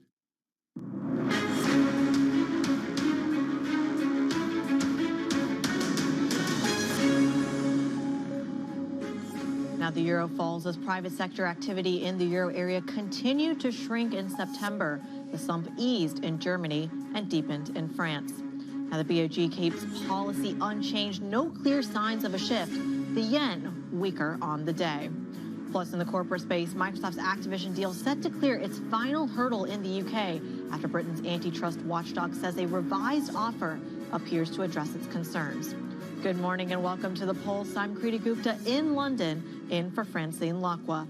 Now, one of the major stories we're watching, of course, is monetary policy around the world. But let's talk a little bit about what the markets are actually doing, because there are two words that are going to scare global tech investors more than the real yield. And that's really where I want to go here. I'm showing you a chart of the 10-year real yield breaking 2%. This is really important. This is a historic moment because we haven't really seen it break that level going back to, I want to say, the early 2010s, 2009. What's important to keep in mind here is that this is the rate that a lot of tech investors really watch, because one of the defensive trades that are in the market is not just U.S. tech, but tech around the world. The idea that there is so much cash that these tech giants are really sitting on. What lessens that cushion, if you will? Well, it's when the real yield is this high. And I think that's really where you start to see the sensitivity increase in the tech space. That's going to be something we watch. The dynamic between the stock market and the bond market suddenly kicking right back into high gear. Also kicking into high gear, by the way, is economic data. And that's where I want to go next, because we are getting numbers out of the UK. Their September services PMI falling to 47.2. The forecast there was 49.4. The manufacturing data, on the other hand, 44.2. The forecast there, 43.2. Now, very quickly, I want to highlight here that we did get European PMIs at the top of the show. And the difference is that where you are seeing weakness in the manufacturing sector in Europe, you're seeing strength in services. In the UK, it seems to be flipped. A little bit better in manufacturing, a little bit worse on services. Really interesting dynamic as, again, we talk about the market reaction at the moment. A little bit muted when it comes to the currency trade. We are seeing 122 on the cable rate. Let's go from the macro to the micro here, because another major story we're following in the UK and around the world is going to be in the regulatory space. Microsoft got a huge boost in its attempt to clear the final global regulatory hurdle for its $69 billion deal for games maker Activision Blizzard. That comes after the UK's antitrust watchdog, the CMA, said that the revised deal appeared to address its concerns. Now, this is so important because, of course, this has been kind of the last hurdle for this massive tech deal, which, by the way, when it was first announced, really moved the markets, but has been this drawn-out saga going into the rest of the world, specifically when it comes to the UK, which it feels like has been trying to make its mark on tech broadly. So Microsoft shares at the moment, with that final clearance, higher on the day, as is Activision Blizzard, 1.7%. The trading at about $93.92, very, very close to the $95 a share offer price from Microsoft. Let's get a little bit more perspective. Bloomberg's Ruth David joins me now on the program. Ruth, I have been fascinated by this story because who thought, again, on my bingo card, I did not have UK CMA holds up one of the largest tech deals in history. That, I didn't see it coming, I'll admit.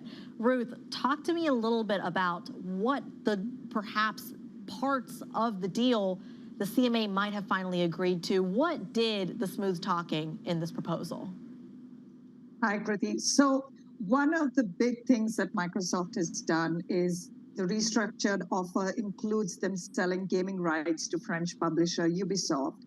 and that's able to keep competition in cloud gaming, which is a relatively nascent market, but it will keep it open for a foreseeable period of years. And this was one of the big issues that the CMA was focusing on. If you remember, they differed from other global regulators. The European Union cleared it with behavioral remedies in May. The FTC's court challenge was beaten down by Microsoft. So this is pretty much, unless one of the regulators comes in and says, well, actually the deal contours have changed, let's look at it again. But this seems like the final hurdle. And you're right, the CMA is really front and center globally with this challenge and with the fact that it's held up this really big deal on concerns that some would argue are quite valid for the consumers. And it's not the only deal that they've held up. We've had a lot of scrutiny on Broadcom VMware. We've had a lot of scrutiny on Amazon and iRobot as well. The pain that you're seeing in the tech space, specifically when it comes to the UK, especially after a lot of these big tech companies just moved less and more away from London because of tax reasons, it feels like the CMA, to your point, is really trying to make their mark. But Ruth, to what end? At what point do you start to see the CMA really start to deal with the fiscal pressure or the political pressure from the likes of Jeremy Hunt and Rishi Sunak? They're actually trying to attract that investment to London, not scare it away. Absolutely. And we've already seen signals from Mr. Hunt, from the Prime Minister, around why we need investment and why the importance of making the UK seem like an open market. I think two things happened, right? Post-Brexit, the CMA's role changed in terms of what they had to then separately approve. And so that's made a difference. And we are also looking at increased scrutiny around what large technology deals especially mean for some of the nascent markets, what they mean for regulation, whether we're talking in AI, whether we're talking in other parts of tech. The CMA would argue that actually they clear the majority of deals. But I think Microsoft also needs to be taken in isolation because this is a company that has far more resources than an average CEO that is looking at doing M&A. So they can spend the time and the money on these deal challenges. And deal advisors would argue that with the CMA's new influence and new power, there is somewhat of a sobering effect on cross-border M&A especially. Well, this idea that Microsoft, I mean, their lead lawyer had come out and said if this deal isn't approved by the CMA, I think they'd said this in mid-July, they weren't going to go through with it. They've clearly changed their tone on that as they kind of negotiate behind the scenes with the CMA. Let's come back to the Microsoft Activision deal, to your point, because you mentioned they're a gigantic company, but they also do a lot. Part of the big tech getting bigger playbook is these acquisitions. And I'm worried from a market's point of view that if you don't see that growth prospect, if you don't see the fact that Alphabet can then acquire YouTube or that Amazon can acquire iRobot, for example, suddenly big tech does not get bigger, which I guess is kind of the EU and the UK's point here. But again, Ruth, how much damage could that cause when you start to set that precedent?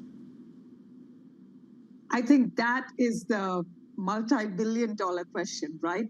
Both for tech as well as for M&A more broadly. To what extent is this having, I mean, just the uncertainty factor around transactions, which is one of the biggest risks for company boards and CEOs when they come in and look at these really transformative deals.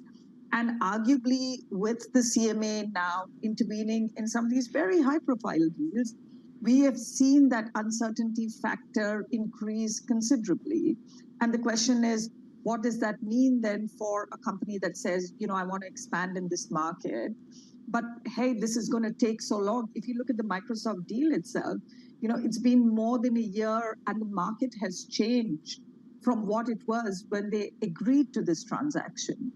So you can ask the question, is it still as attractive for them as it was when they said they wanted to do it? Again, a fascinating conversation, because now I'm just curious about whether, to your point, some of these other big tech companies come out and they say, well, look at the hassle, look at the legal costs that Microsoft has had to deal with.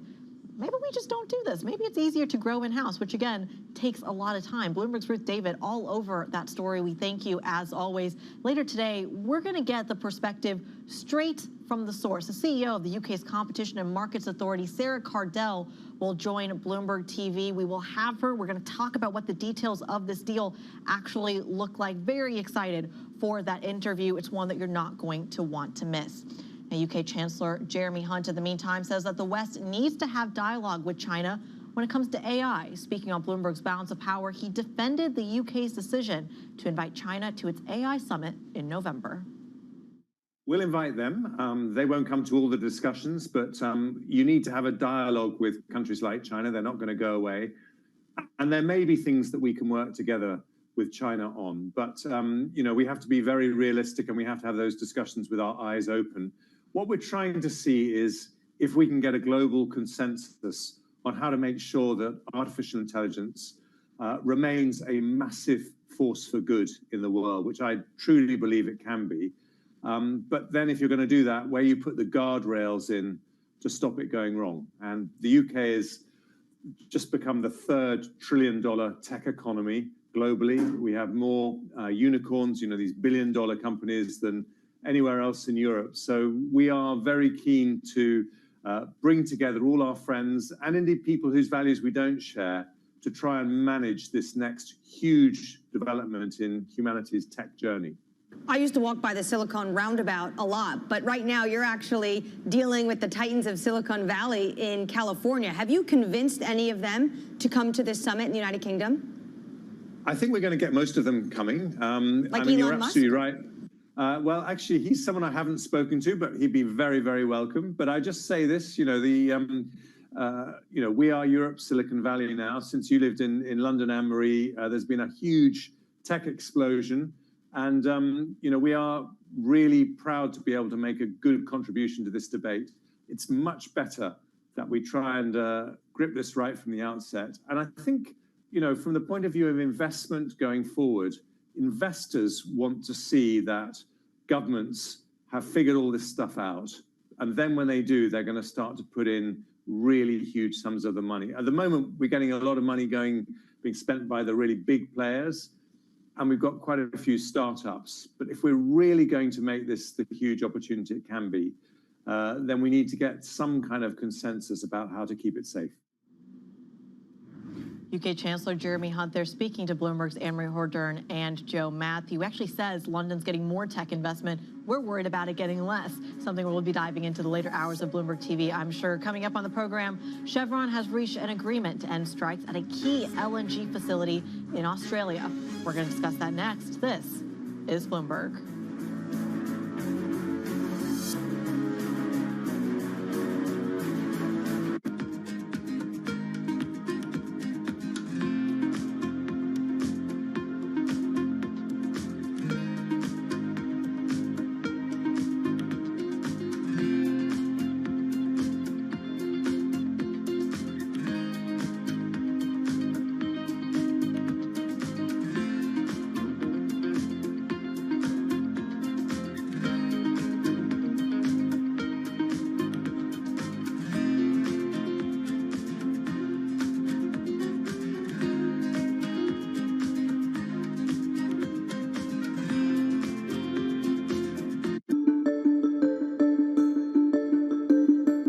Race relations in the United States are much better than when you were growing up in Mississippi, or do you think we've made less progress than you think we should have made? Both. I think they're much better than when I was growing up. There's so many people who occupy areas I never thought I would see them in. But I would have hoped it would be better. It's been a lot of progress. And somehow we're in an era now where, in spite of the progress, race relations in certain areas has become very scary. You know, some of the things that one reads about now remind me of growing up in Mississippi.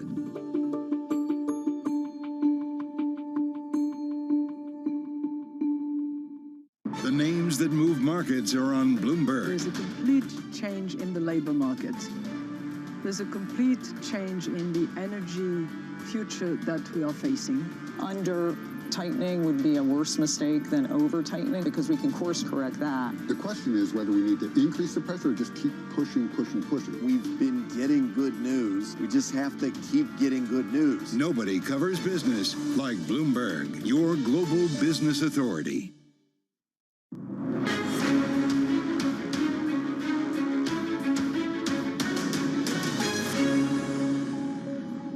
Russia's decision to ban diesel and gasoline exports is adding to the risks of disrupted fuel supplies ahead of winter. Let's bring in Bloomberg Senior Executive Editor for Energy and Commodities, Will Kennedy, a favorite of the show. Let's talk about Russia's strategy here. I mean, we already know that things are really, really tight in the diesel market and the refined products market. Is that why they're doing this now? They have problems domestically with their own tight diesel market. There are strong demand pulls in Russia right now. The war requires quite a lot of diesel, and at the same time, they're pulling in a record wheat harvest across Russia, which is an incredibly diesel-intensive activity. On the supply side, they have some big refinery maintenance going on. So you put that together, and Russia, which typically exports a lot of diesel, is actually quite short, and prices domestically are relatively high. So they do have a domestic problem to solve. That said, if it lasts for any length of time, it does impact an already tight global diesel market. Diesel is absolutely vital for the function of the global economy. As you know, trucks especially all require, the delivery of goods around the world requires huge amounts of diesel. So it will have an impact. The question that a lot of people are asking is how long this can last, because once Russia has solved its domestic shortages, it will rack up big diesel stockpiles very quickly, because structurally it has a big long in diesel and needs to export. So it is a big event. The question a lot of analysts are asking is how long can it really last? When I think shortage, I'm old enough to think LNG. And that's how I'm going to get to my next topic, because I have no real transition between diesel and LNG. Members of your team, your BN reporting team, told me 2 years ago when the war in Ukraine first began that LNG comes from Norway, from Qatar, from the United States to some extent. So when you have all three of those major hubs basically say, we don't have that much to offer the rest of the world, there really is no time or place for disruption. It feels like we can breathe a sigh of relief on that front. It does. So the threat of a big strike in Australia, which is another key exporter, has receded. Chevron, which had a long-running dispute with its workers at 2 LNG export projects, reached a deal overnight. They accepted the recommendation of the Australian regulator. It means some very generous allowances for a group of workers who are working on those remote LNG facilities. So probably more money than Chevron wanted to spend, but at a time when the LNG market remains very tight ahead of the winter in the Northern Hemisphere, this will be a relief for many gas traders. You know, Guy Johnson, I think, had Mike Wirth on his show, and he said, if I work for you, do I get a raise? Because you have these record profits, and he kind of evaded the question. It's interesting that I imagine a lot of folks in Australia are saying the exact same thing. Will Kennedy, Bloomberg Senior Executive Editor for Energy and Commodities, we thank you as always for your insight. Let's stick with that theme, though, because Will was just talking about strikes over in Australia. Well, strikes are truly a global theme. Specifically, it's a story we've been following in Detroit, Michigan, the United States. The big three automakers could potentially expand later today unless substantial headway is made towards new labor contracts. What's interesting is that ahead of that, pre-market, you're seeing Ford actually higher by 0.3%. General Motors, not so much. But that's actually underperforming a market that's already seeing a little bit of green on the screen. But again, this is the kind of warning that the UAW union is giving at the moment. It's calling its first ever walkout across all three of the legacy car makers last Friday. Now they're saying they could expand it. Let's bring in Bloomberg's auto czar, Craig Trudell. Craig, how long is this going to go?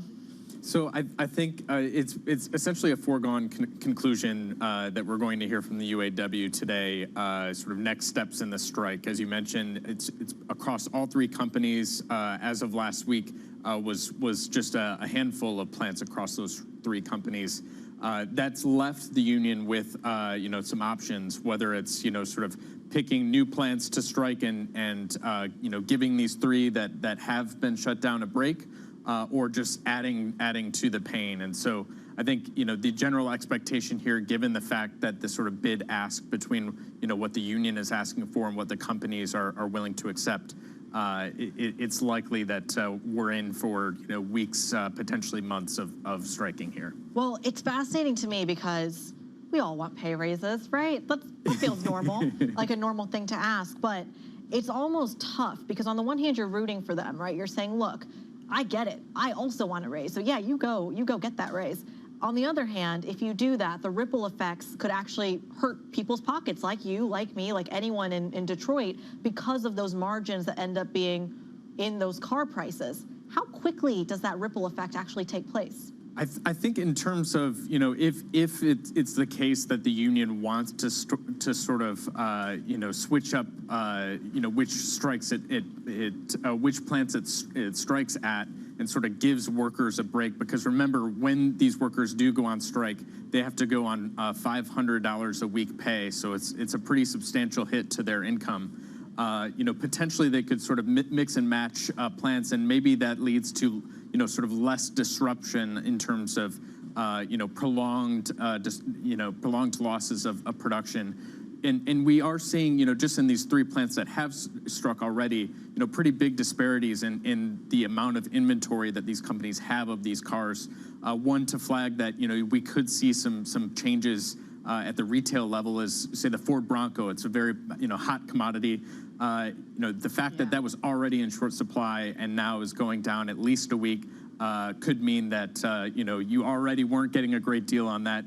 You're potentially going to have to pay even more. And that's just the U.S. automaker space. And here, I keep saying stateside. We're not stateside. Whatever the U.K. equivalent of that is. Here in the U.K., then you have the petrol and diesel part and part of where she's to expand. A topic for another time. Bloomberg Auto Czar Craig Trudell walking us through the car story around the world.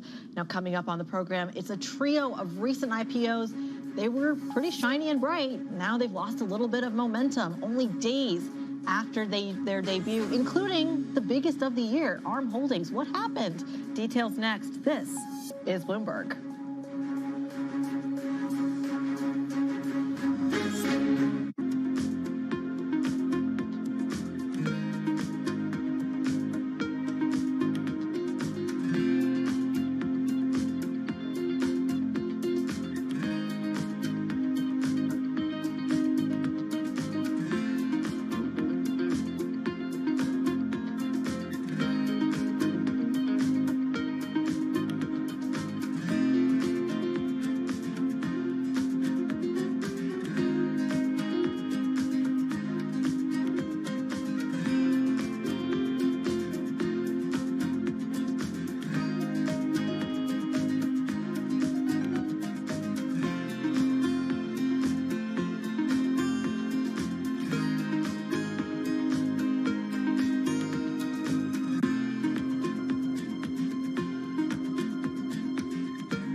don't think we can replicate Tesla. Tesla is a unique because when they founded, and then the personality behind it, the product is beautiful, technologically very, very strong. So in many areas, Tesla is Tesla, but Xpeng is Xpeng. We want to focus on what we think is important for our customers. Our customer like beautifully designed vehicles, either it's large SUV or sports sedan. We believe we have a very, very appealing family look that our customers is really attracted to. They like to have user-friendly features inside the cabin that has a technology feel. It's very smart. It enables them to really utilize the vehicle that's different.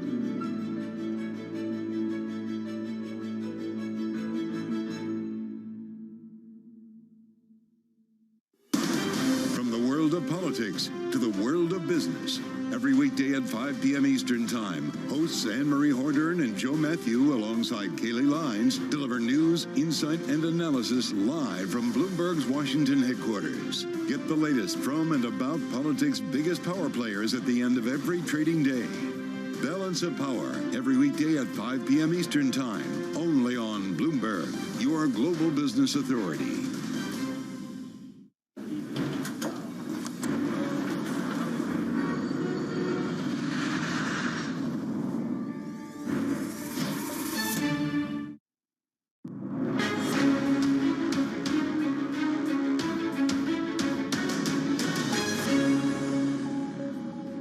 Welcome back to the Pulse. A trio of recent IPOs have lost momentum only days after their debut. Shares in ARM have fallen for 5 straight sessions. Instacart briefly dipped below its debut price on day 2, with shares having stabilized since, but still failing to regain ground. Klaviyo also well off levels hit during its debut. I mean, there's so much on the surface pain in this market, but look, they just debuted. You got to give them a little breathing room. Bloomberg's Julia Fioretti is going to join us now to tell me if I'm right. Is that fair to say? I mean, IPOs are always so propped up. There's always so much excitement, especially when it comes to tech IPOs. Is it really all that surprising that they've dropped back down? It might not be entirely surprising, actually, although it's certainly disappointing for many watchers who were hoping this would be the big reopening moment for the IPO market. And so it's a bit of a coming back down to earth. 25% day pop, first day pop is very nice, but obviously that share price gain needs to be maintained over the long run. I think now we're seeing a little bit more sort of the exuberance come out of the market. Obviously, we're only still in the first few days. There were the comments from the Federal Reserve on Wednesday, which obviously saying that interest rates might be raised again one more time this year and would stay higher for longer. That obviously was a drag on the broader market and on these 3 names in particular. So with this more grim backdrop, obviously, it shows that valuations are still an issue for tech companies. The need to generate cash is still key. And obviously, a lot of these valuations were predicated on their ability to grow profits and to grow revenues by a high percentage, and obviously that has now been called into question. All right, Julia, I'm going to put you on the spot here. 30 seconds. Do we have a read-through between these IPOs and the others that are waiting? Well, we've already seen, actually, some of the ripple effects. The Vietnam-based internet startup VNG has decided to put its IPO on hold as it waits for better market conditions, we've reported. And so that obviously shows that there is now some caution. So we're not going to see, perhaps it was premature to expect that there would be a huge market reopening just on the back of these 3 IPOs, but certainly now the market environment out there remains tricky, it remains quite volatile, and there's still a lot of macro uncertainty. And so we're not going to be seeing the floodgates open completely. And basically, people, I think, will be sort of more cautious going forward. Certainly something we're going to be keeping our eye on very, very closely. Bloomberg's Julia Fioretti, we thank you for joining the program. Up next, Bloomberg Brief with Danny Berger in London and Manus Cranny in New York. They'll dive into everything you need to know from the European session going into the New York session. It's a conversation you do not want to miss. Stick with us. This is Bloomberg.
Fixing things that go wrong and smoothing out bumps in the road is what customers expect from energy providers. And for Duke's Renewable Assets, that process is overseen from one room in an office building in Charlotte, North Carolina. Brian Savoy showed me around the company's Renewable Control Center. This is where our operators are monitoring and managing over 5,000 megawatts of renewables across the United States. How would this differ from like a conventional asset monitoring center? Yeah, so assets, historically, they would have the monitoring center on site. So you might have an operator with screens, but at the site, whereas this we could do 90 sites. There's offshore wind, onshore wind, solar, and they're looking for the smallest change in output because every megawatt hour is money. When one of these assets isn't producing full capacity, we're putting another resource on, and we're having to toggle this on a consistent basis. And this, as clouds come, this is by the minute. This is not, or the hour it's off. No, it's by the minute, and then it'll fall, come back, and we have assets that follow this digitally as well, so that we can keep a consistent flow of electrons on the grid.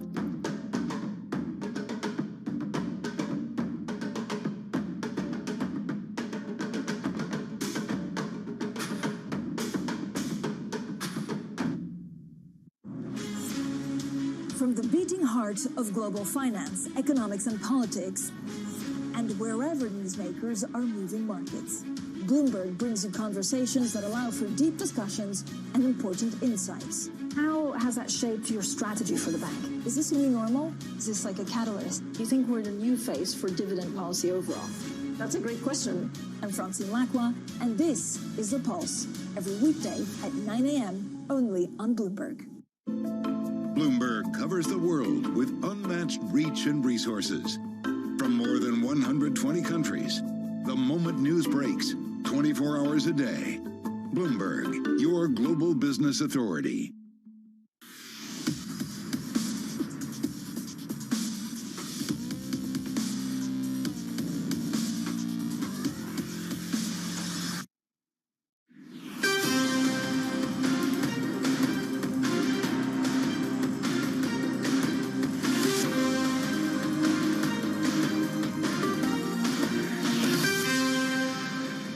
Good morning from our world headquarters in New York. I'm Manus Cranny.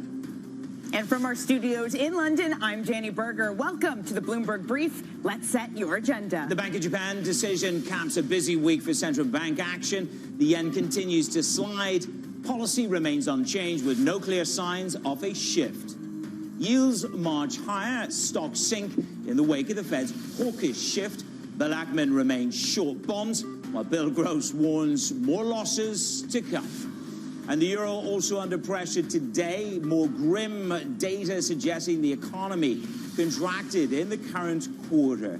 Danny, good morning. 72 hours that redefine the word pause. It depends which version of it you want to take. Ueda is not stepping forward with redefining the narrative of when yield curve control will be relinquished and the yen goes lower. Now your risk is this: aggressive unilateral intervention in the yen, or has Janet Yellen unleashed the hounds? In other words, allowed Japan to step in unilaterally. He warns very clearly the distance to ending negative rates has not changed greatly, and so there's more pressure, which is the yen is down, the dollar is up this morning. Now, of course, the bond market was shook to its core yesterday. 30-year paper, real momentum at the longer end of the curve, up 13 basis points. 10's trading at levels we haven't seen since 2007. We'll talk more about the bills, the bearish bills, Bill Gross and Bill Ackman, of course. The view from them, they're going right up against Alliance Bernstein, who say you're going to see a 20% drop in yields. These boys are saying, nah, we're worried about deficits, and so yields will remain higher for longer, which takes me to the oil market. There is breaking news from Russia in the past, probably in the past couple of hours, which is very clear that Russia is going to temporarily ban diesel and gasoline exports. That's 1 million barrels a day coming off the market. I like what Halima Croft had to say. This is reducing our market complacency. This is, again, reminding you about energy weaponization. Take a look at the euro at the bottom of your screen, down 1/8%. The PMIs were turgid. France is under pressure. Germany got a little bit of relief, but really we're looking at a pretty awful stagflation scenario in Europe. The euro dips. Danny, good morning. Good morning, Manus. Here in equity land, I've got your check for you. It's all about the flow show, as it always is, whether it be changing in positions, possible capitulation, or cross-border flows.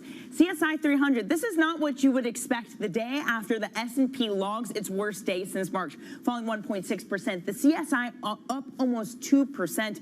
This is off the back of a story. Reportedly, China is maybe looking at changing some of the bans to foreigners for buying domestic stocks. The rally is off the back of that. Europe, though, Manus, picks up the mantle of that very poor flow. Bank of America out with a note saying that we have seen the biggest outflow from equity funds since December of 2022. We are not buying in this scenario, but maybe Just a little bit this morning, Manus. S&P 500 futures rebound, but Morgan Stanley, their trading desk, warning of fragility in this equity market, be it because of the trend following quants, be it because of option dealers. Now, Manus, speaking of fragility, you mentioned the bills, the bond bear bills, both of them coming out and saying that they would not be buyers, that they would be selling at this moment.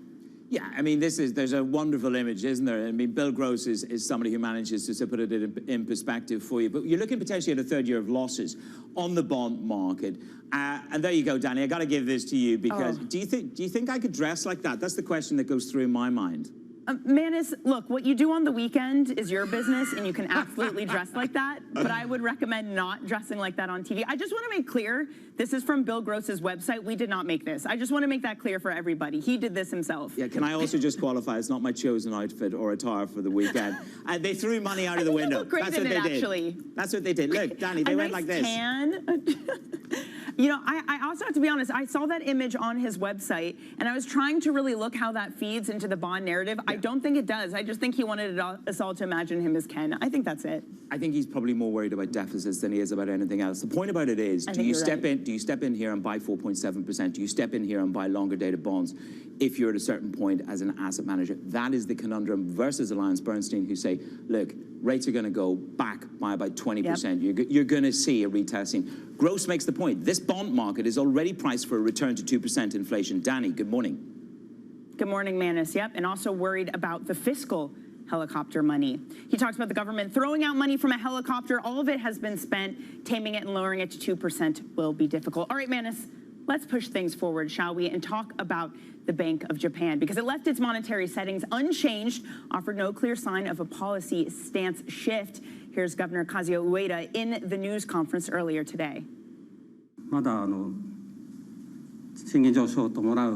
We are not yet in a situation where we can see sustained and stable inflation of 2% accompanied by wage increases. So we will patiently continue with monetary easing under the current framework.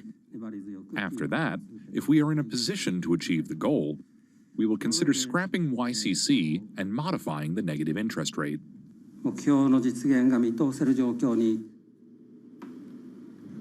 Let's bring in Martin Malone, chief economist at Oral, on this. Martin, so we were awaiting for the virtuous inflation cycle. It has yet to really come. Ueda is saying that we're still a distance to ending negative rates. How far away do you think we are? We're probably around 3 months. I expect actually in July they changed significantly the band to allow 10-year yields to track up towards 1%. We've moved 50 basis points in 3 or 4 months now on 10-year yields. So the markets are tightening.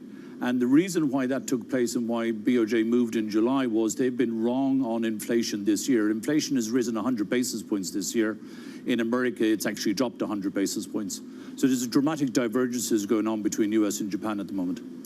Martin, good to see you this morning. I mean, you talk about where the forwards markets are at the moment. You said the one year has moved, 10-year JGBs have moved. But you would say perhaps that we need to be more aggressive in pricing, a more aggressive Bank of Japan. How do they move and they don't deliver a Bernanke-style taper tantrum? How much more positioning do we need to put into our forward positions? Yeah, it's very good you brought up Bernanke because Ueda is the Bernanke of Japan. They're actually trained in exactly the same place, MIT. And Ueda knows very, very well about the Bernanke taper caper in May 2013, which actually led to a collapse of 20% in the Nikkei at the time. That was when 10-year yields doubled in a very short period of time from 1.5% to 3%. They are desperate not to shake the markets here, and this is why they're slow walking. Ueda is not going to preempt what's going on. Unfortunately, when we trade markets, we must preempt with our positions. But if they make some sort of change in 3 months, if it's 3 months away, is that not shaking markets? Because the message has been very clear. We are not there yet. The message is very, very clear, but actually it's very nuanced. And that is, he can get away with saying some of the stuff that he's saying, but we have surging inflation. Like hotel prices are up 40% in the last 12 months because of the surge in tourism. And tourism surge is actually very closely correlated to core inflation measures. So he said very, very clearly the output gap is still negative, but actually the government last month said the output gap has actually surged around 150 basis points in the last 3 months. So it's very nuanced, and it's nuanced because he doesn't want to shake the markets. Well, he just doesn't want another Bernanke moment. I have it on good authority. The trade is sell your house in Chamonix and buy yourself a snow lodge in Japan, but I'm not in those lofty echelons like you are, Mr. Malone. Right, you're a max bull. I mean, you're pumping bull on Japan. All I've got to say to you is 1989, but I want you to disqualify my bubble mania from 1989. We've chosen some of your points. Why are you still max bull? Well, it's simply every single macro lever we look at is telling us to actually buy Japanese assets, and that is actually Japanese stocks, Japanese property. Like Japanese commercial real estate is actually on fire, whereas the world's real estate and advanced economies is the direct opposite. And it's this divergence play is the macro tailwinds, and that is the main takeaway from Japan. We've seen some foreign investors actually liquidate Japanese stocks last week by around $10 billion. This is a minuscule amount compared to their 1/3 ownership of stocks. And when we have a central banker that does not want to preempt tightening, this is music to the ears to asset prices in Japan. And I would expect very, very significant double-digit gains to be a multi-year process in Japan. Martin, we're 148 on dollar yen. We had Matsuno, the chief cabinet secretary, saying we're watching FX movement trends with a high sense of urgency. We've had Janet Yellen give them the green light for unilateral currency intervention. Is that coming soon, and is it enough? The intervention, I actually think, will be quite irrelevant. The intervention is for speed. It's not actually to change the direction. In America, the Fed has just set out this week that we're going to have 2%, 2.5% positive real rates. In Japan, because of the slow walking of the BOJ, they're negative too. You can drive a truck through the real rate differential in Japan. This currency is going to 200. It's just how we get there. The intervention, like we had exactly 12 months ago with $50 billion, first intervention to sell the dollar by the Japanese in 28 years. That's just to, again, like Ueda, it's to slow walk, nothing else. The yen is actually on a multi-year depreciation towards the 200 level. Martin, come on. You can't come on the show. Well, you can come on the show anytime I make a $200 yen call, because we'll put that up on social for sure. Now, look, you're not going to let them G3 are not going to allow dollar yen go to 200. Are they really? We expect a 5% currency devaluation on an annual basis. We expect the equity market to be above 10%, probably 15% gains on an annual basis.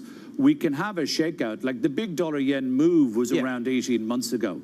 The dollar-yen move, because of the intervention, the aggressive intervention that we've seen, and because of the interest rate increase of the market rates, that has slowed down to around 4% in the last 12 months, 142 to 148. But it's a slow walking issue versus speed. Clearly, nobody wants speed.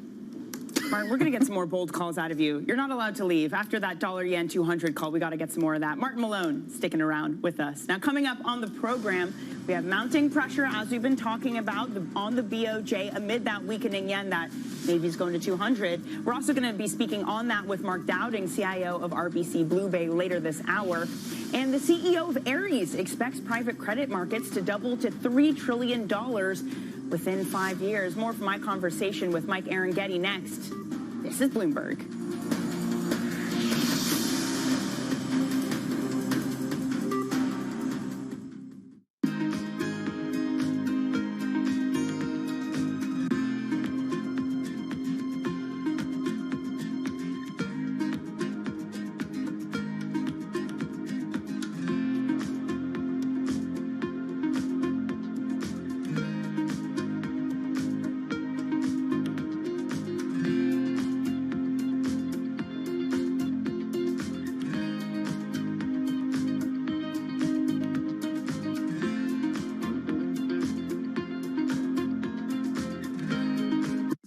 What's the best investment advice you've ever been given by anybody? The compound interest, the compounding of returns is an incredible miracle of business, finance, and human existence. everything you learn is additive every day. And if you keep at it and don't quit, it's an incredible miracle. And it's not just interest. It was always said about compound interest returns, compound business returns, compound human returns. They're all very additive because you learn every day. And if you keep at it, it's very, very helpful. In your observation of investors, what do you think is the biggest mistake that average investors make? Selling at the wrong time. And they sell when the prices go down? Yes. Or yes. Not keeping. Look, people have conviction, or they invest for if they invest for the right reasons, just keep at it.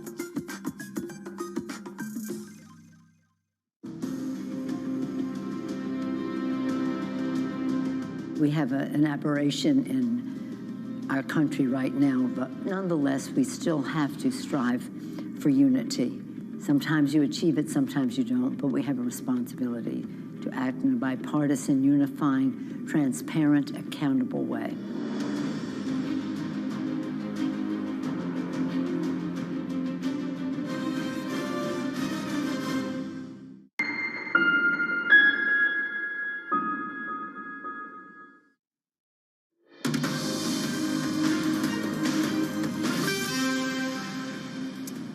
It is Bloomberg Brief. I'm Menace Cranny in New York, Danny Berger in London.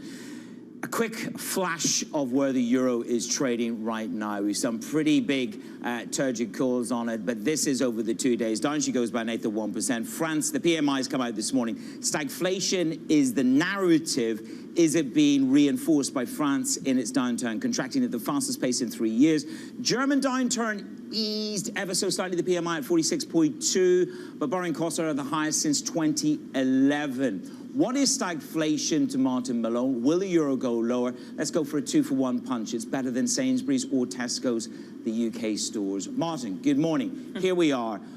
The debate we've had all week is what scale of stagflation we have in Europe. Your context this morning, given the PMIs, France contracting at the fastest pace in 3 years. I think it's related actually to the sort of underperformance of China. We actually see similar weakness in PMIs in places like Japan as well, and places like Germany very, very connected to the China. The delay in the economic recovery that we've seen and the lack of consumption growth that we're seeing in China, and that's actually knocking on effect to those. And it's also the monetary shock. We've had a 500 basis point monetary shock. It'd be actually quite shocking if we actually saw good numbers. So are you telling me that this is something the ECB would want to see? Because surely not. This, again, as Manus was saying, is starting to scream the stagflation narrative. Well, we have full employment in advanced economies. We've got still elevated inflation levels. And in Europe, we still do not have positive real rates. So we need to, something has to shock to bring a further rollover in inflation. And unfortunately, it's going to have through the growth factor. And that's much, much better than basically 100 basis points higher on unemployment rates.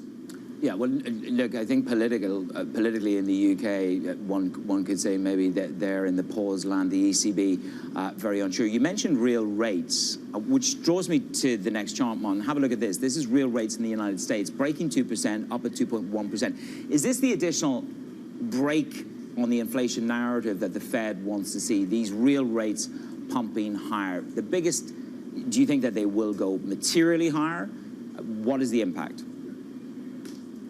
It's exactly what they wanted to achieve. Yeah. And I think it's actually relatively simple. Since the financial crisis, unconventional monetary policy and central banks have been the elephants in the room. Since the financial crisis, overall, real rates have been negative. And we can all see what the benefits of that have been over the last 10 or 15 years, which is a repricing of asset prices. Now we've got positive real rates. They're there for a reason, and that is to have a disinflationary environment. And real rates of 2%, 2.5%, that's the average of the past half century, not the last 15 years. So they've reset it to a new regime of positive real rates of 2%, 2.5%. And they're there for just the disinflationary factor that it'll bring. Martin, here in the UK, we had Rishi Sunak yesterday announce that they would ease the transition to EVs. A lot of this has to do with cost, the cost of that initiative. Is this a government that has to come to reality with how poor of a fiscal situation that they are in right now, that they can't afford what's on the government agenda? Well, I think this basically relates into the FX crosses that we have. The dollar is strong here because it's got an excess growth dynamic relative to both the UK and Europe. We also have significant fiscal spending in America. There is huge fiscal tightening going on in the UK, and Europe is not going to boost fiscal spending. So the growth dynamic and the fiscal dynamic are dramatically different, and the real rate dynamic from America over to Europe and the UK is also different, even though it's moving. So the dollar just has these tailwinds behind it, which UK and Europe cannot get in front of. But I think basically the move by Rishi Sunak is very, very simple. Their internal polling showed that was a good idea to do that. So it's just basically pure politics ahead of an election, which we assume is going to be on October 24. Fair enough. Hey, Martin, I'm afraid we're going to have to leave it there. So great to have you on. Please come join us again. Martin Malone there from Oral, as always. Thank you so much. Now, coming up, we're going to bring you my interview with Ares CEO Mike Arangetti. He sees private credit markets doubling to $3 trillion in the next 5 years. This is Bloomberg.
For the first, call it 18 years at Chipotle, this was you come into Chipotle along the line, you interact with the crew, and you customize your meal.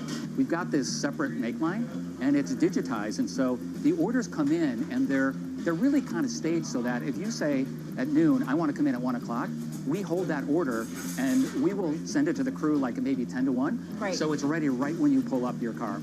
How do you manage these kind of two different staffing needs, right? Yes. And making sure you have the right amount of people Yes. at the right time. We spend a lot of time projecting sales. A lot of it is, it's part art, part science. We're trying to bring more science and more AI into it.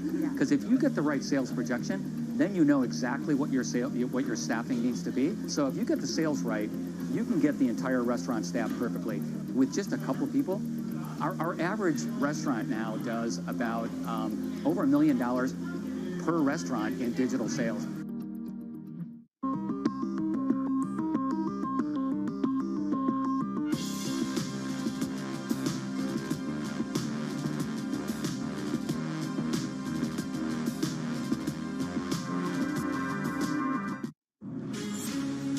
From the beating heart of global finance, economics, and politics, and wherever newsmakers are moving markets, Bloomberg brings you conversations that allow for deep discussions and important insights. How has that shaped your strategy for the bank? Is this a new normal? Is this like a catalyst? Do you think we're in a new phase for dividend policy overall? That's a great question. I'm Francine Lacqua, and this is The Pulse, every weekday at 9 a.m. only on Bloomberg.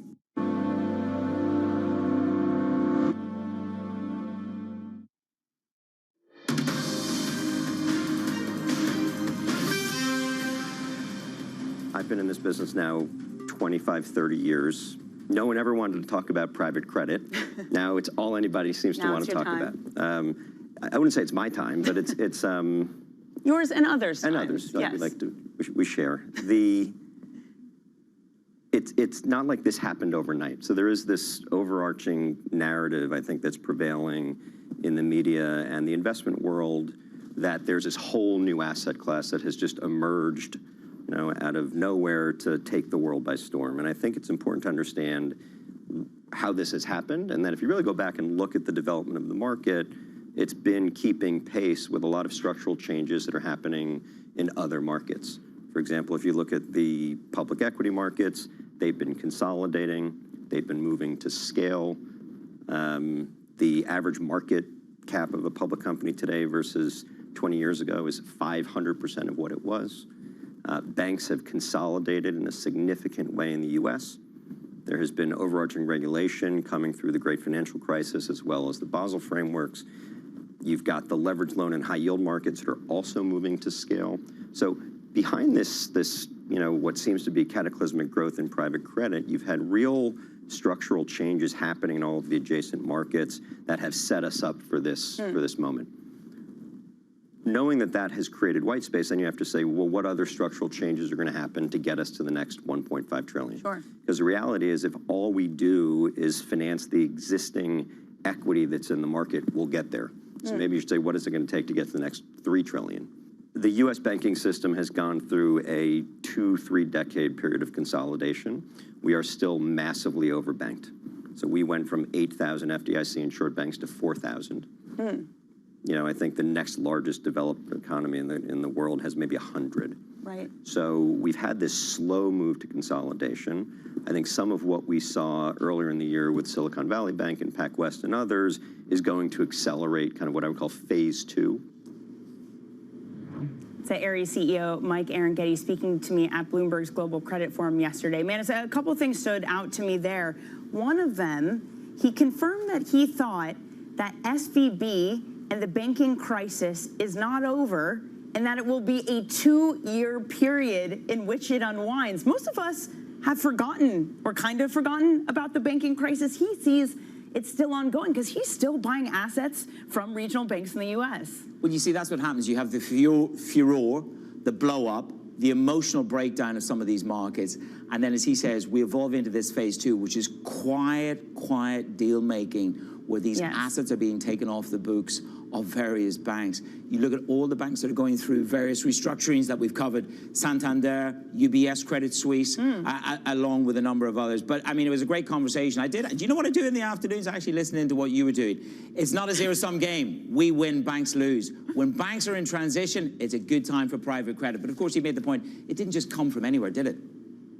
No, I am also so flattered, Manus. You're okay, I also feel like you probably have better things to do in your life than watch more of me. But right now, I'm just giving all my life, my emotion, my money, every piece of me to the brokers of New York. Good morning from London and New York. And next up, we'll have Mark Dowding, the CIO at RBC, Blue Bay Asset Management. He joins Danny and I for a conversation on Bloomberg.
What do you consider to be the biggest challenge? Infrastructure that supports trade is the biggest challenge.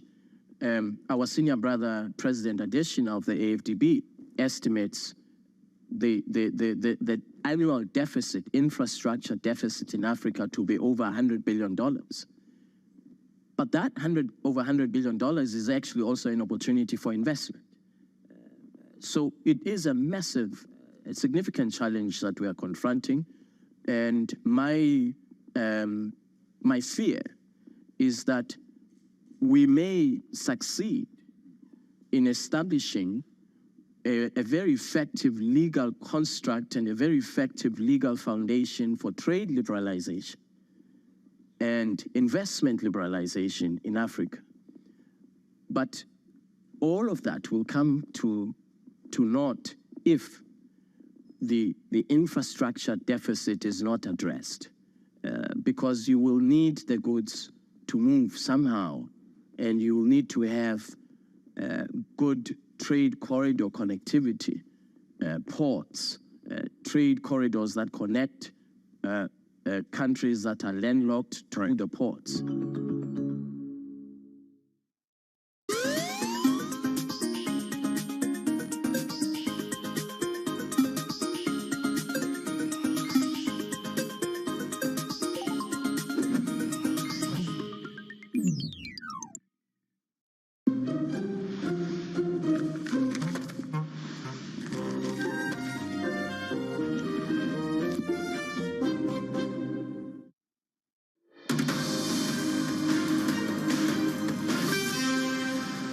Welcome back to Bloomberg Brief. I'm Anna Skrenny in New York. And I'm Danny Berger in London. Here's what you need to know. The Bank of Japan decision caps a busy week for central bank action. The yen continues to slide as policy remains unchanged with no clear signs of a shift. Yields march higher and stocks sink in the wake of a hawkish Fed shift. Bill Ackman remains short bonds while Bill Gross warns of more losses to come. And the euro also under pressure with more grim data suggesting the economy contracted in the current quarter.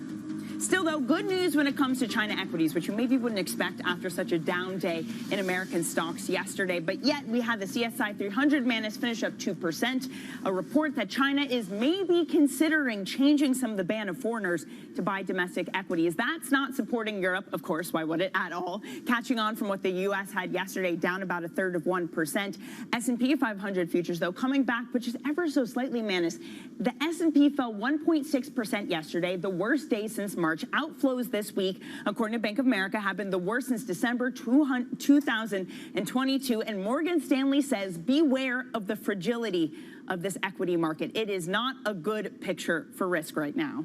No, well, of course, it depends whether you think there's one more jolt to come in the rates market. It's almost like a Bible, isn't it? That Bank of America, the flow show, in terms of what Hartnett actually says. For me, it's all about dollar yen, and we'll push this conversation forward with Mark Dowding in just a moment. But what you have is, of course, and miles to go before I sleep. Not that I'm poetic, but it is about dollar yen.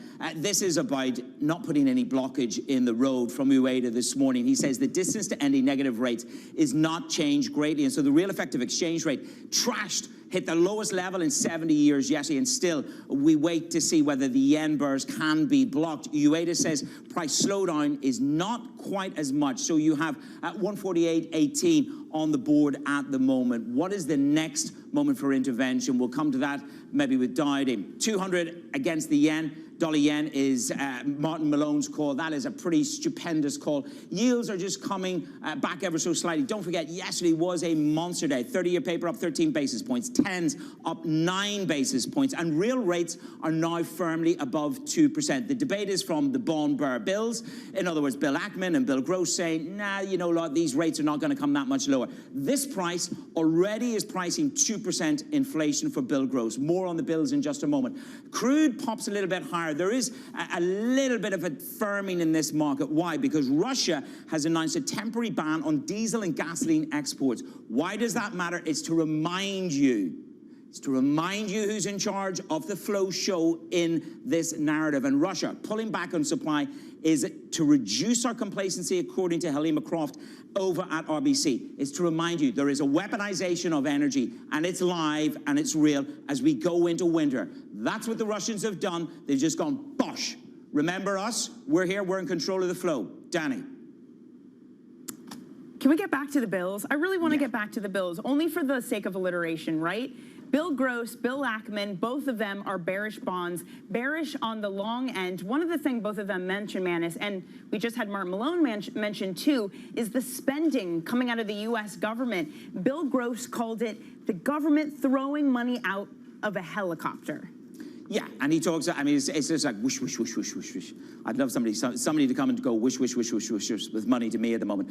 Deficits, 1.5 trillion for the first 11 months, and quite literally it's that. It's whether you believe the fiscal narrative, again, Martin Malone pointed out the fiscal largesse of the US relative to the UK, relative to Europe, and that is in many ways driving the US economy. So it is about fiscal concerns, which are the dominant forces for the double Bs, Danny. But let's move the conversation along. Let's reflect back onto the dollar-yen call from Martin Malone. 200 against the dollar. That's where we're going. And Ueda does not want a Bernanke-style shock. Mark Dowding is the CIO from RBC Blue Bay Asset Management. Join the fray, Mark Dowding. Good morning. Do you see any possibility dollar-yen trading at 200? Is that going to be permissible?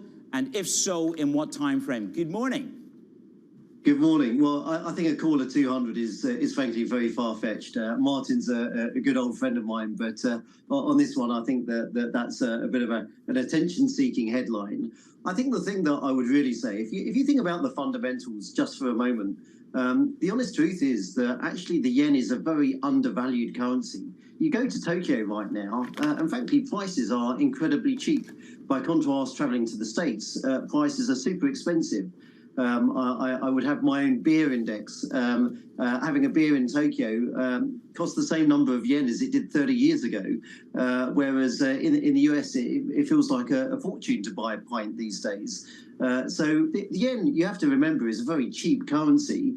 I think, frankly, it's just being undermined because of the policy dynamic of ultra dovish monetary policy coming out of the Bank of Japan. But we're confident that is going to change. The other thing that's been overlooked today is actually we've had an inflation print, a CPI print, which is above expectations again in Japan today. We're looking at core inflation at 4.3%. And the thing that I'd be very confident about is that policy change in Japan is coming. They'll make these policy changes at the quarterly meetings, not the interim meetings. So it's really going to be next month's BOJ meeting, the October meeting, where they look at their inflation forecasts, which is the one where you can actually see a change occur. And actually, we do hope that at some point, Ueda wakes up, smells the coffee and says, actually, we have hit our 2% inflation target. Mark, I got to stop you there because something weird is happening. And I got to ask this to Manus. Manus, is this a new economic indicator that I just totally missed out on, is judging inflation by beers? Mark, you're the second person to do this. Manus, was it Paul Donovan earlier this week who was judging inflation based on beers? Yeah, I wonder was Dowding going to judge my ability to find an apartment. I'm not in the townhouse market. I'm not in the Danny Burger sector, and I'm not a beer. I'm more a martini. I'm more sort of a frisky martini at around 9 a.m. when we finish the show. I love that. I love that, I'm not sure I can afford martinis. It's 10:30. It's 5:30 in New York. No martinis yet, everyone. Okay, wait, Mark. So you think next meeting is where we get something? I know last time we talked, you said, look, the carry, it's going to eat into it too much. You can't play this through the dollar yen. JGBs is where you want to be. But I look at Ueda, who says that we are still a distance to ending negative rates. So what will change next month if it's not negative rates? That's going to make you comfortable continuing that JGB short. Yeah, so I think the change comes when you change the inflation forecast. When you change the inflation forecast, that's a pretext to make another material adjustment in terms of yield curve control. I can see that 10-year yields drift up towards 1% in the wake of that meeting. And I think that then also becomes a precursor for a move on interest rate policy, potentially at the December meeting. At the December meeting, we'd see rates currently between -0.1 and 0, going between 0 and 0.1%. And although these seem like small changes in the scheme of things, the reality is that there is importance in terms of the signaling here. Once it looks like Japanese policy is starting to turn, this will take away some of the pressure that's currently on the yen, forcing the yen to continue weakening. What we could also see is the Ministry of Finance in Japan, they're mighty upset at yen weakness. They'd like the yen to be 130, 135. And so it was interesting earlier this week, we had the Ministry of Finance reaching out to Janet Yellen. Well, here's the question then, Mark, very briefly. You're right. I mean, Yellen, any intervention by Japan to prop up the yen would be understandable if it were aimed at smoothing out volatility. So my question to you, in short, do you expect substantial intervention to quash the yen? I know you poo-pooed the 200 yen to the dollar. Briefly, do you see constructive, consistent intervention? Is that road now open, and unilateral intervention, will it work? Yes, intervention is coming. If we move above 150, I expect the BOJ to be in, or the Minister of Finance to be in. That will push the yen stronger, but it only will hold the yen temporarily stronger. What you really need, intervention's a short-term fix. What you really need is a change in policy here. A change in policy is what's going to change the trend. Hey, Mark, stick around with us. Much more to discuss. Mark Dowding there of RBC Blue Bay. This is Bloomberg.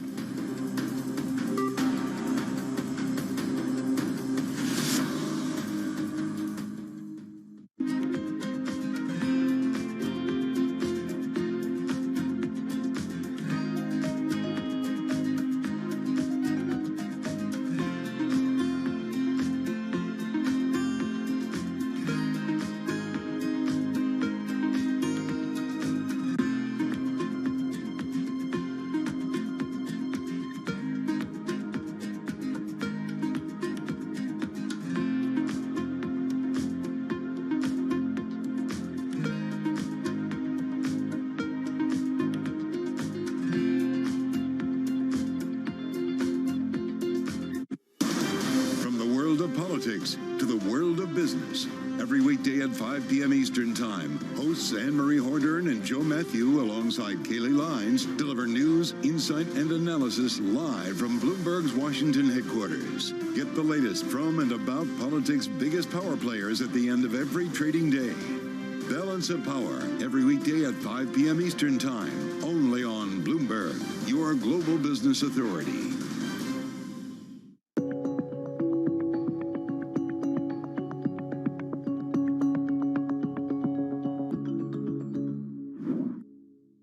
London will stay a financial center. It will stay our EMEA hub. We'll just have a rebalancing onto the continent. And actually, the numbers of who has moved across aren't that big. So it's sort of in the 200 level. And if you think about 15,000 people, that's sort of not that material. And so I do think both will basically continue to grow and continue to be very relevant. What will change, though, and the big thing that's changing, is actually the risk-taking is what's going to move. And so we've historically had risk-taking in the UK. That risk-taking and the assets that go with it, not the people alone, but the assets that go with it, that's the next phase of what we're now moving into. And that will be a material change.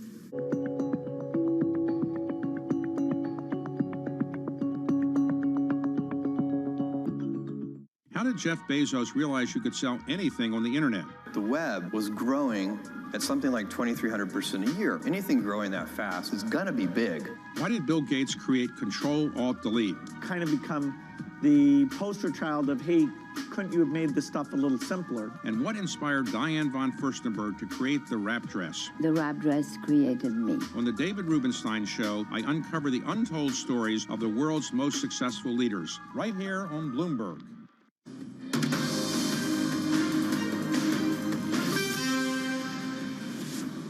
This is Bloomberg Brief. I'm Danny Berger in London. Manus Cranny is in New York. Manus, it was a tough week for virtually everything, maybe save the dollar. Let me take you into the charts for a radio listening audience. I got stocks, treasuries, commodities, high yield credit. It's all on here, and it all fell this week. Was it the Fed, or was it just this whole week of central bank action as an opportunity to take the liquidity in the markets and have some wholesale adjustments? Let's bring back in Mark Dowding, RBC Blue Bay CIO, who's still with us. Mark, was this the capitulation? Was this, as you put in your notes, the decisive moment across markets? Did we finally reach it? No, this is a small wobble, I think. This is not the big shock that we would be looking at as a buy catalyst. I think that the message is be patient. There probably will be a bigger, deeper correction at some point in the next month or two. That'll be the moment that you really want to buy. But at the moment, I think people are long and wrong. Don't jump in just yet. Be a bit patient. Where's the biggest vulnerability? I mean, the Bible on this show is the Bank of America, the flow show. Well, it's not quite the Bible, you know what I mean? We have our own Bloomberg T-Live and Bloomberg Analysis. But the flow show shows nearly $17 billion went out the door from global equity funds. So my question to you is this, you know, where is the biggest vulnerability, Mark? Is it in equities? Is it to another propulsion higher in rates? What would you call the highest vulnerability?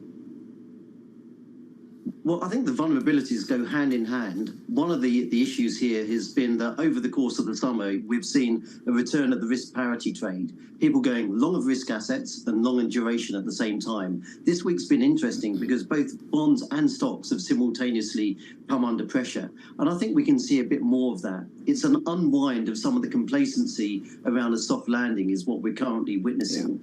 And so for me, I think that looking at the flows are interesting. Preempting the flows is always difficult. But I would say at the moment, because managers are under performance pressure, they're long and wrong, wait this out a bit. You could get a better opportunity to dive in than you see right now. So risk parity gets crushed as all these assets fall, Mark. You got 60-40, not performing, bond stocks both down. What is your favorite hedge? What is the best performing hedge then in this uncertain macro environment? Well, I mean, we've liked credit indices as a hedge because credit indices in CDS are trading very tight relative to cash bonds. So that's an area we would hedge. Otherwise, in terms of looking for hedges, it's actually quite difficult at the moment, which is why I think you want a fairly clean portfolio. You don't want to have too much invested. Cash is king. Cash is king for the time being, but wait it out and there'll be a great opportunity to buy, we think, at more interesting levels. Okay, if cash is king, how much should I have stacked in cash?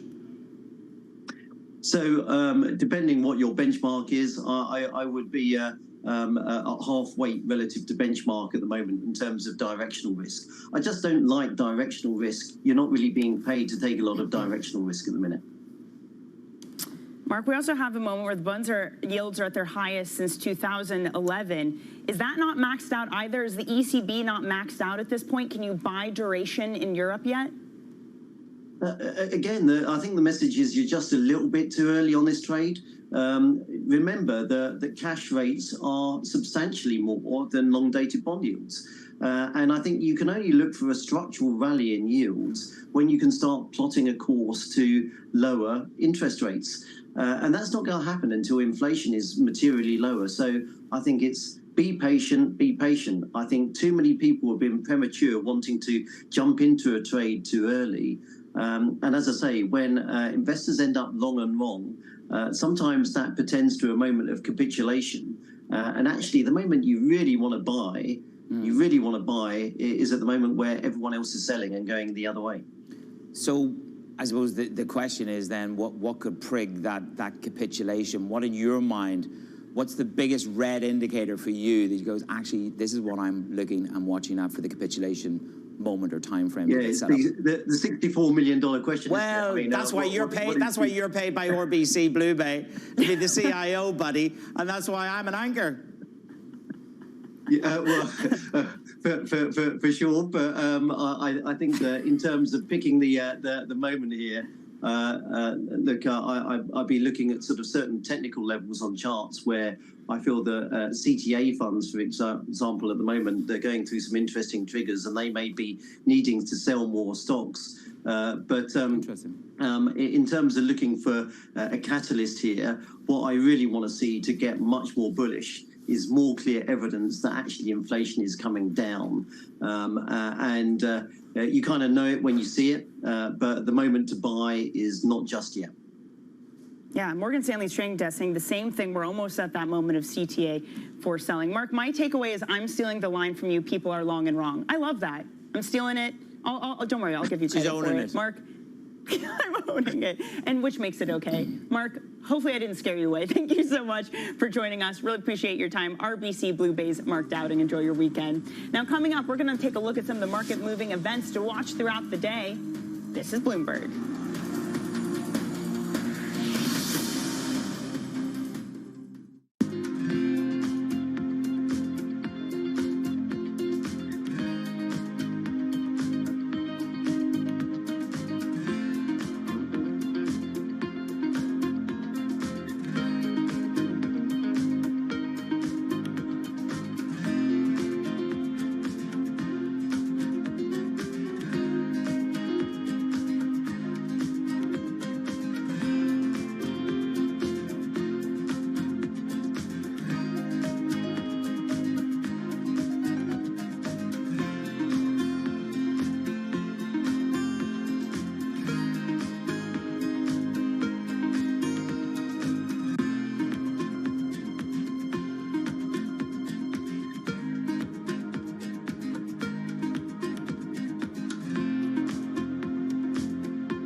Steve's ability on the course may not be etched into any record books, but following him around, it's clear that it's not for lack of trying. Jeez. We were constantly hustling behind him as he caught up with executives in the portfolio companies and reminisced with former and current players. He's a day trader. He taught himself, self-made day trader. Yes. And so he's on the bus after a game in New England, and he's day trading on the bus, and Bill Belichick sees him and cuts him on the spot. You know, in many ways, it's convention, right, of the people that I don't see maybe once a year. And so it's kind of all come together. My firm, our charity, fundraising efforts, and then the friends that are around. My dad and my brother, it all happens right there as a confluence of all these parts of my life that have found its common center.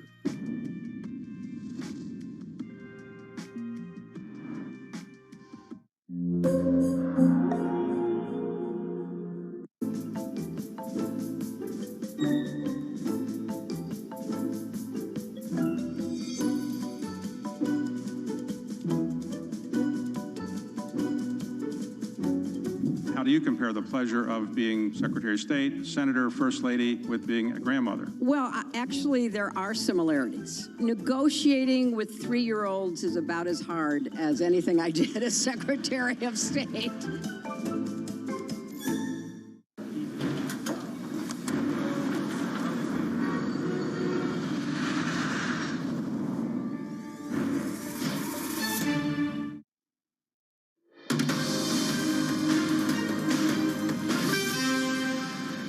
This is Bloomberg Brief. I'm Manus Crenny in New York, Danny Berger at London HQ. Let's take a quick look at what's ahead today. Host of Fed Speak is on the deck. The Governor, Lisa Cook, hits the tape at 8:50 a.m. Eastern. The Presidents Mary Daly and Neil Kashkari both chime in at 1 p.m. Then the PMIs for the United States hit at 9:45, and we're keeping an eye on any developments on avoiding a U.S. government shutdown and the United Auto Workers Facebook Live event at 10 a.m. I mean, we're also watching shares of Microsoft and Activision in the pre-market. And that's because Microsoft's, they're both up, $69 billion takeover of Activision is set to clear its final regulatory hurdle in the UK. Let's bring in Bloomberg's Alex Webb for more on this. So what's changed at this point, Alex? It's been a long-running thing. What's finally made UK regulators potentially comfortable with this deal? It's a big concession from Microsoft. Essentially, they've agreed to license some of their gaming rights to Ubisoft, which is a significant but smaller competitor to Activision. The concern in the UK had been different from the one in the US. It very much focused on cloud gaming, which many have predicted will be the next sort of frontier in gaming. It was in the US, they were really just focused on whether Microsoft controlled too much of the overall market. This will force them to essentially to license some of those online gaming rights to Ubisoft. And then it's all about big data. Cisco reached, I love the name of this company, Splunk. $28 billion for a name like Splunk. Only an Irishman could do that with a North of England accent. Is it going to change? Is it going to change Cisco? Yeah, look, I mean, Cisco's clearly trying to lean more into the sort of value-added software space. You know, historically, they were, it's kind of a network hardware company. They more software dependent than some of the other established players. They are now trying to get into, obviously, the hottest new space, AI-generated, it's AI analysis, which is what Splunk does. It is able to take sort of often quite cluttered data, make sense of it, and let companies generate actionable insights. So it's a pretty valuable space to get in. The price doesn't look, wildly expensive. Obviously, Cisco appears to be trading up on the news. So it will certainly beef up their capabilities in that space. That is interesting, the price dynamic on this, because for tech deals, there's been this question of what comes down, the buyer or the seller. Is this, hey, we're finally making progress, big tech deals are back? Well, I mean, I would think so. Look, Cisco shares are up quite considerably over the past year, so the currency of their stock is clearly, quite valuable as well. That gives them, of course, great firepower when it comes to this sort of space. Tech deals are back. Well, I don't know. If you look at ARM, they're trading close to the below the IPO price at the moment. So it isn't a one-size-fits-all thing. So here's the thing: it's all change in the Murdoch family. Rupert steps down, the helm of the empire. He's been there for 7 decades. I mean, this is Succession live, isn't it? I haven't got to the end of the last series on the plane, 14 hours on the plane. I got through 5 of them, so I don't want anybody to spoil it for me. But Lachlan looks as if he steps up and becomes, well, the prince, the anointed one. Yeah, it's not quite a spoiler alert for the final season of Succession, but he has been, the anointed successor for some time now. He's essentially been running the shop at Fox for a good number of years. The understanding is that Rupert Murdoch spends most of his time these days at his, mansion in Oxfordshire in the UK and monitors what's happening in the US from abroad. He's not a young man anymore, Rupert Murdoch. There was a time when it seemed like he might never step down, but the succession race, the 3 kids, the 3 eldest kids at least, Lachlan, Elizabeth, and James. Well, Elizabeth is still slightly involved with some of the companies. James, very much not so. So it is confirming what essentially everybody knew. The timing, of course, is the new thing. Manus, you've got to finish Succession because I just want to relate this to things in the show, and I can't. I've only got to the point of where he actually passes away on the plane. Oh, Manus, that's a spoiler itself. Come on, maybe there are people out there who don't know that. Okay, I didn't mean to do that for anybody, but all I can say is, just sort of That's like the big thing of that season. Yeah, I've got another 14-hour flight ahead of me. So, week 1, we didn't break anything, apparently. How did it feel driving the bus then? Hey, look, I mean, this was, and we're ending it with Alex Webb. What Alex a great Webb, way to tech end the guru week. to the stars. I feel like a very comfortable passenger on this bus. So, I love it. Hey, Alex, thank you so much for covering all things tech for us. That's, of course, Bloomberg's Alex Webb. Manus, we might not have broken anything, but did a central bank break something this week? These markets, Mark Dowding says that we're not at full capitulation, but there does feel to be something in the water. Look, it was 72 hours that helped you understand what is a pause. Is it a hawkish pause? Is it, deep confusion from the Fed. Then the Bank of England, they want to live on Table Mountain. For anybody, go read John Arthur's piece about what kind of plateau in rates the Bank of England wants to achieve. And then the Bank of Japan comes from the school. Bernanke and Ueda, almost from the same school. And they don't want a disruption, do they? But of course, Blue Bay, long and wrong and everything. And he thinks there's a bit more risk to come off the table. Danny. Of course, the friendship between Mark Dowding and Martin Malone being tested with Martin Malone saying, dollar-yen, it's going to 200, but Mark Dowding says that that's too far of a call. It just doesn't make sense to him. And we had a frenzy, of course, of private credit, Schwartzman, Oak Hill Advisors, all calling, not necessarily the peak, but a growth to come. Okay, you drove it, I changed the gears. Let's see if we can do it next week and keep all the radials in one place.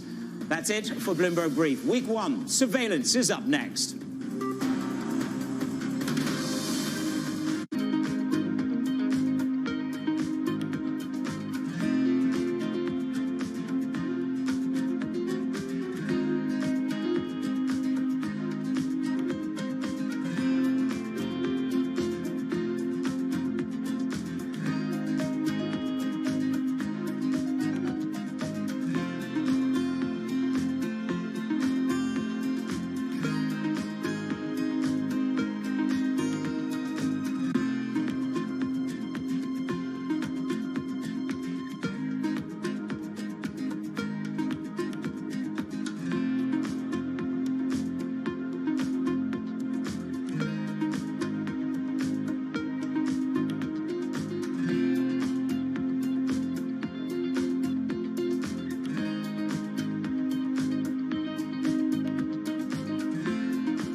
Of a massive exhibition center located on the western suburbs of Shanghai, where the annual car show is taking place. This is the first exhibition after the end of the COVID lockdown. We can feel a lot of excitement on the ground. Electric vehicle is going to be the new theme of the industry.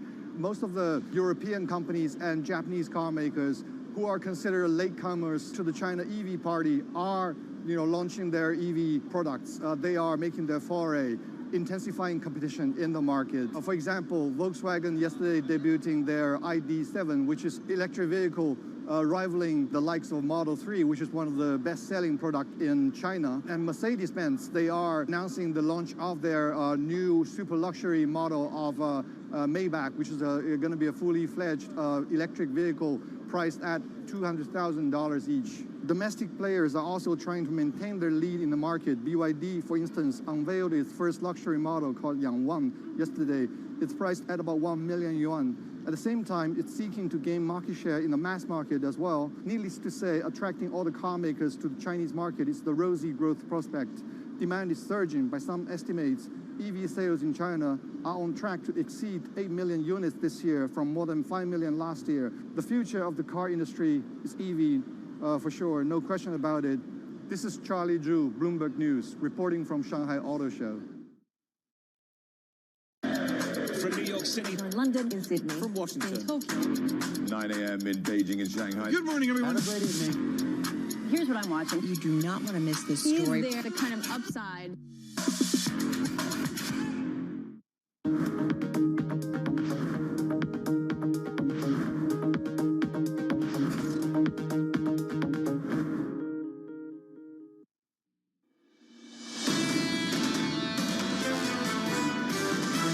We still think rates are somewhat too high over the long run. As long as the politics lets the U.S. be exceptional, you can have higher yields and a stronger dollar. Turning to the U.S., we are a lot weaker than consensus with U.S. growth. Inflation expectations are fairly well behaved for consumers. What we're seeing is the lagged impact of fairly aggressive monetary tightening really starting to bite. This is Bloomberg Surveillance with Tom Keene, Jonathan Farrow, and Lisa Abramowitz.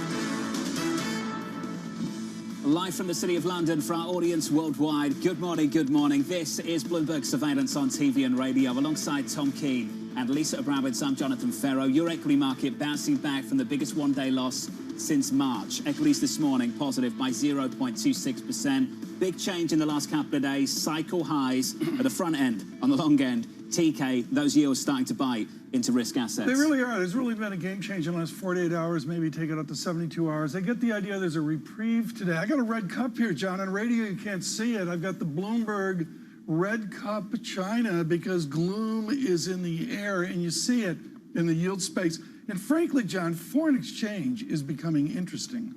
Treasuries down, yields higher, equities punished in yesterday's session. Bramo finally starting to respond to what we've been seeing developing in the bond market for the last couple of months. Suddenly there's this idea that maybe higher borrowing costs are going to be problematic for corporations and for individuals. And it's raising a question, are we truly reaching a breaking point, or is this just a digestional pause that typically happens around this time of year? It is unclear. At this point, though, it seems like there has been a game changer, a sea change in the past week, where people are looking at higher for longer. And the implications of that are less benign. Different implications in different places. In America, jobless claims yesterday, 201,000. The data this morning in Europe, absolutely terrible. Steve Englander of Standard Chartered saying this about the Fed.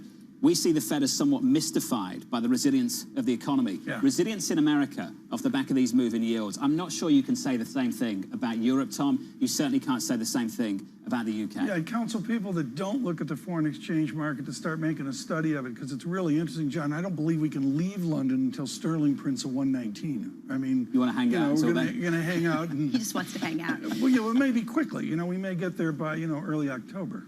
122.42. 106.39 on the euro. We close here 10 consecutive weeks of euro weakness against the dollar. Bramo, that is a record streak of dollar strength, euro weakness. So this is the question, and you really laid it out well, which is that the strength that we're seeing in the U.S. is exemplified by jobless claims was anything but what we saw in the PMIs and some of the data that came out of Europe this morning.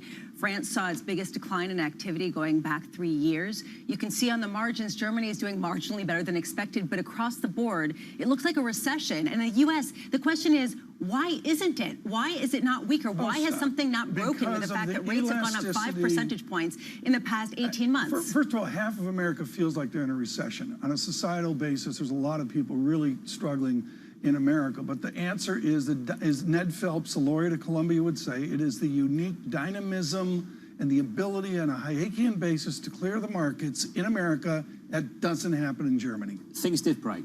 We just moved on pretty quickly. The banking system broke, didn't it? For a second. Some banks failed. I never thought in that moment that maybe cycle highs on yields would be in our future. But here we are 6 months later, looking at a 2-year, pushing 520 this week. a 10-year briefly through 450. These are changes people didn't foresee 6 months ago. One of our guests yesterday said it's become pretty clear that no central banker, no policymaker is going to let a major institution fail in some sort of systematic way. And this raises a question, okay, well, if it doesn't, then any kind of snafu or something breaking is quickly going to be covered up and fixed so that it doesn't actually have a material tightening on the market, which really raises a question, what will it take? If this is just a level that we can live with, at what point do people start questioning, well, who's going to pay an 8% mortgage? Who's going to pay an average 6% on an average investment-grade corporate bond after paying 2 or 3% over the previous decade? Gloom within the shadow of St. Paul's Cathedral. What we're going to do today is we've got some great conversations for you here to get set up for the weekend. And quite frankly, John, my head's already into October on the way to the November Fed meeting. The jobs report we'll have for you, I believe it's next Friday. I'm going to guess on that. But the real issue is we have to leave town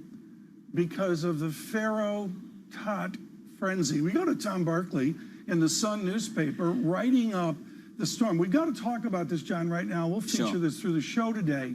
Would you explain to our economics, finance, investment, and international relations audience why 47 people, including ESPN Santiago, Chile, picked up your chit-chat with Mr. Levy of the Tots? Daniel Levy, longest-serving chairman in English football, the top-flight English football in the Premier League. Barely talks, barely does interviews. I can't think of the last time he's done a broadcast interview. We did one earlier this week. He's open to a stake sale. I think a lot of people sensed he hasn't been for a long, long time. I'd let and encourage other people to go and listen to the conversation themselves to see what they take away from it. They lost one of their big strikers in the summer. They've done a lot to improve the sustainability of the club with the stadium. It's fun to watch. They're bringing in tons of money from that stadium. And maybe, Tom, we're looking at the prospect of new ownership. I'm not saying that's going to happen anytime soon, but that's where the conversation is. I know we got to get the show going, but I got an email from Luke Cow over at UBS, and he said, wow, they sound like the Toronto Maple Leafs. They haven't won since time began. And he said it at the end. I was shocked at the end of the interview. I mean, I'm not going to go to the Arsenal Tots game now. I was so upset with Mr. Levy, where he said, we're here to entertain people. I was thunderstruck by that statement. He wants to win, but win with style. Win with style was that final line. We call that doing the Toronto in that conversation. Let's turn to the price action. Thanks for the wonderful feedback for that conversation. I really do appreciate it. Equities on the S&P 500 positive by 0.23% on the S&P. Yields a little bit lower, Lisa, down a basis point, but still here we are. Through 450 briefly, 447.83. So if you wanted some insight on what's going on in the bond market, you're in luck. Fed Speak returns. Today we get Fed Governor Lisa Cook speaking at 8:50 a.m. Eastern Time. San Francisco Fed President Mary Daly and Minneapolis Fed President Neil Kashkari both speaking at 1 p.m. So you can get all the insights and the translations that you want of how long this economy can last with rates where they are. 9:45 a.m. We've already gotten PMIs from Europe, from France, from Germany. We now get them from S&P Manufacturing Services and manufacturing for the United States. That comes at 9:45 a.m. And at 10 a.m., this is also going to be really important. How long are these strikes going to go on in Detroit? The United Auto Workers are having a Facebook Live event in Detroit. Maybe we'll find out if they're going to expand some of their actions at specific plants.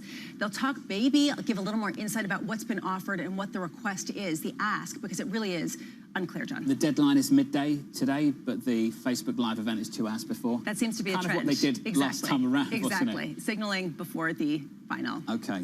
It's one to watch a little bit later this morning. Jonathan Stubbs with us around a table here in London, equity strategist over at Berenberg. Jonathan, welcome. Good morning to you. Morning. Higher for longer. Let's go one step further. Is this the new normal, or dare I say the old normal? Can we live with rates where they are at the moment for maybe a whole cycle? Well, we've gone back to spreads. You take sort of US credit against equity spreads. We've just gone back to the pre-financial crisis level. You've missed out of 10, 15 years in between. If you were sleeping, we're back to that. Can we live with this?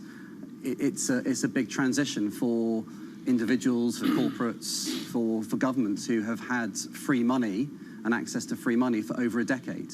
So I think that the transition is going to be challenging, and to digest higher rates for longer will take time and presents many headwinds, and we need to find some tailwinds to counter that, and they're not quite so easy to see right now. What is a tailwind that pushes against a real yield, the 10-year U.S. real yield? Huge move this week through 2% out to 2.11%. I don't have a good print yet this morning, but the basic idea here is there have to be these things, these institutional forces that push against that new real yield reality? What are they?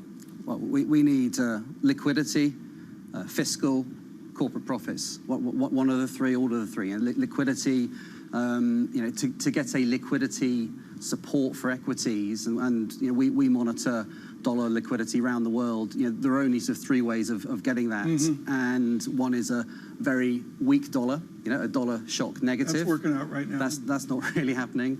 The second is having a liquidity surge coming out of a major economic bloc, US, China, Europe. You need system risk for that. That's not on the cards imminently, or you need a global recession. So the liquidity channel is challenged. Fiscal, we're seeing some of, but you need a delta fiscal surge from here. Not going to happen. And then you talk about profits, and that's also challenging in discussion right now. So it's quite hard. Yeah, but your claim for partitioning on sector basis, and I would suggest, and I don't want to go, it's too much theory for a Friday, but the answer is there are going to be haves and have-nots within a new higher real yield environment. Can you invest in the haves and ignore the have-nots crushed by real yields, or do you sort of have to walk away from the market in entirety? Well, we've been taking a more cautious approach over the last couple of months. So I got sort of active hedging. We've been sort of pushing energy quite heavily because it's a sector which has balance sheet strength, that has cash flow. The macro has obviously come on its side more recently as well. So we're in that mindset. In terms of the haves and have-nots, the pricing gap in the US between the haves and have-nots, and you measure this by looking at the interquartile range on a PE basis, that gap is as high today as it was at the peak in 2000. So the market is already pricing that today, and that's at historic highs. So to go and buy that haves and have-not trade today, it's already been priced in. So we would rather lean on valuation, and we see tech super expensive, US defensive super cheap. We see some softening of growth, and we're inclined to lean into that by taking some out of tech and putting some into the cheaper parts of the market. Which is something that Jim Bianco was talking about at Bianco Research overnight, basically saying that it's been led by the Magnificent Seven. Everything else has kind of tumbled along in a pretty short order. U.S. equities look stretched, expensive, and narrow. These are your words. How much of a sell-off, particularly in big tech, do you need to see before it doesn't look expensive anymore? Well, the big stocks in the U.S., the top 10 have added $4.5 trillion this year on its own, which is quite remarkable. That's bigger than the Nikkei 225 as an entire index. So we've seen phenomenal sort of narrowness in the US market. Take those stocks away. The US has done the same as Europe and the UK. So nothing's really happened in equities ex-Japan, which has been on fire, outside those very, very strong stocks. So if we're not going to find fresh energy for that leadership, it becomes a bit of a struggle, and this is why we're leaning on these evaluation gaps. Is why defensives in the US actually look quite interesting right now to us, and that's how we'd sort of start allocating. Can we make an equity call off the back of FX market dynamics at the moment? Can you make an equity call? 100%. I mean, the big dollar call post GFC was the dollar was strong. What that meant is it took away nominal growth from the rest of the world. So global growth had a sort of 10-year period where we had a growth deficit post GFC, partly because of the dollar. In that period, equity growth outperformed. So the dollar is critical here. The dollar's been strong over the last few months, but over the next 2-3 years, is it going to be a strong or weak currency? I think we're seeing a changing balance of risk in the US. Political risk is much higher than it was over the last 15 years. Economic risk, look at the fiscal position, and look at the banking sector as well. We have some fragilities there. So I think it's harder to make a case for a very strong dollar unless Europe or China goes into this sort of persistent slump. Also quite a hard base case. So there's some medium-term support for rest of world, but near-term it's quite tricky. So for those getting excited about sterling weaker, go along the FTSE, what would you say back to them this morning? Fade that? Well, the UK's an interesting market because the macro is not great, but the market's trading on 10 times, right? So it's got some valuation protection. Balance sheets are strong. The big valuation sort of trade or gap in the UK is actually between the 250 and the 100. The 250 is hitting some historical valuation levels relative to the 100. So the 250 is super cheap. It lacks liquidity. It lacks liquidity because there's no macro confidence. Into next year, as macro improves, liquidity comes back, UK mid-caps look very interesting at this point. Interesting. Jonathan, thank you. Jonathan Stubbs of Berenberg on the equity market, not just European equity market, but worldwide, the US as well. Equity futures this morning, if you are just tuning in, equities trying to bounce here by 0.2%. We are coming off the biggest day loss going all the way back to March. Remember the banking crisis? Didn't last too long, did it? Yes, 6 months ago. Yields lower by about a basis point, backing away from those cycle highs, Tom, in the last 24 hours. 447.83. Just got a good print on the 10-year real yield. It rounded up to 2.10%. This is an 80 basis point moonshot. Real strength to it coming out of May of the early summer. At 2.10, John, is the stunning statistic of our visit here to London. I can't say enough how game-changing that is. And it's got some accelerative tendency to it, what's called log convexity. Where is it in a week? Where is it in a month? The trend is higher. It's amazing to see. The conversation continues. Next hour, Dan Morris of BNP Paribas Asset Management. Live from London, equities trying to bounce. This is Bloomberg.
Bloomberg covers the world with unmatched reach and resources.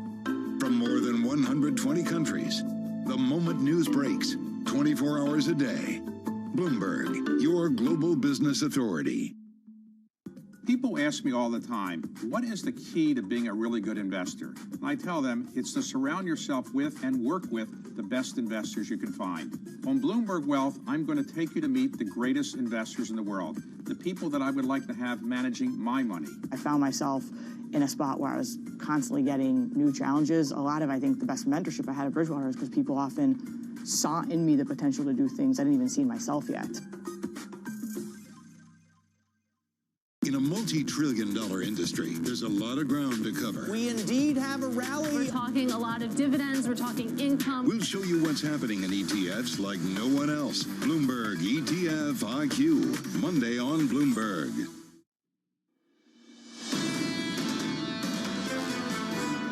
We've got to have these negotiations play out, and the outcome, and this is what I said in Detroit last week, that outcome has got to be a good deal for the workers. You're not going to see a contract signed that doesn't deal them in properly. That has got to be around the four-year plan to increase wages, getting rid of tiers, reestablishing pensions, and also points are being made across the board that I think the American people are hearing. Representative Eddie Stevens, Democrat from Michigan, speaking on balance of power with Bloomberg's Anne-Marie Hordern and Joe Matthew. We'll catch up with AMH in the next hour. If you are just joining us, big moves in the last week or so in this bond market, major moves in the Treasury market, yields we haven't seen for a long, long time. Long time. A 10-year through 450 briefly. Yields coming back in about a basis point, 447.83 on a 10-year, a 2-year in the last couple of days, pushing 520. Just absolutely unbelievable to see the 10-year, the highest since 2007. I do want to breathe some life into the FX conversation just a little bit. The euro now is heading towards potentially a 10th consecutive week of weakness against the US dollar, which is phenomenal. On a weekly basis, that is a record-losing streak. The euro right now negative by 0.1%. Lisa mentioned this about 15 minutes ago. I think it's worth going over again. The PMIs in Europe are dreadful. So if you hear some similarities between maybe some of the guidance you get from the Federal Reserve, high for longer, maybe we're done. The Bank of England, high for longer, maybe we're done. The ECB, high for longer, maybe we're done.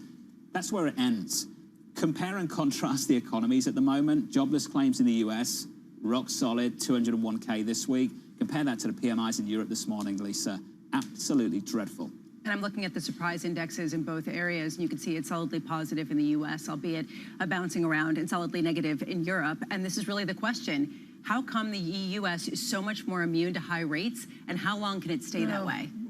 It's early.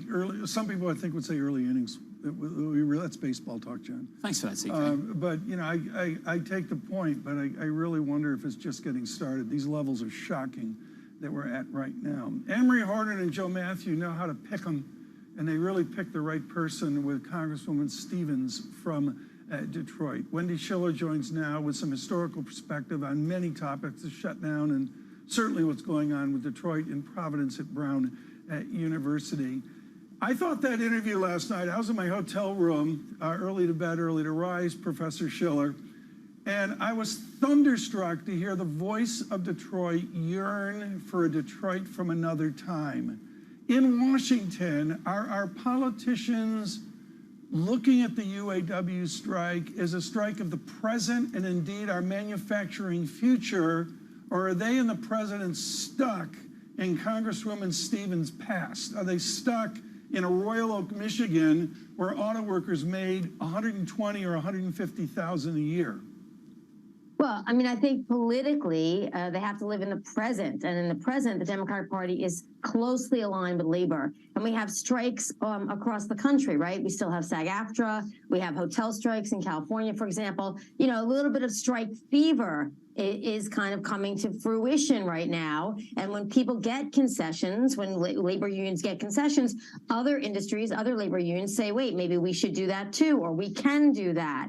It's not a frivolous decision, but it's a strategic decision. And I think right now the Democrats have no choice but to go all in, even though there are very significant ramifications for them on the economy, obviously. We don't know how far it will spread outside the Rust Belt, but on environmental, on climate change, if you're going to go all in on electric cars, which the big three seem to be doing and Joe Biden is doing, you have to pay political consequences with the workers in unions that are worried about those kinds of changes.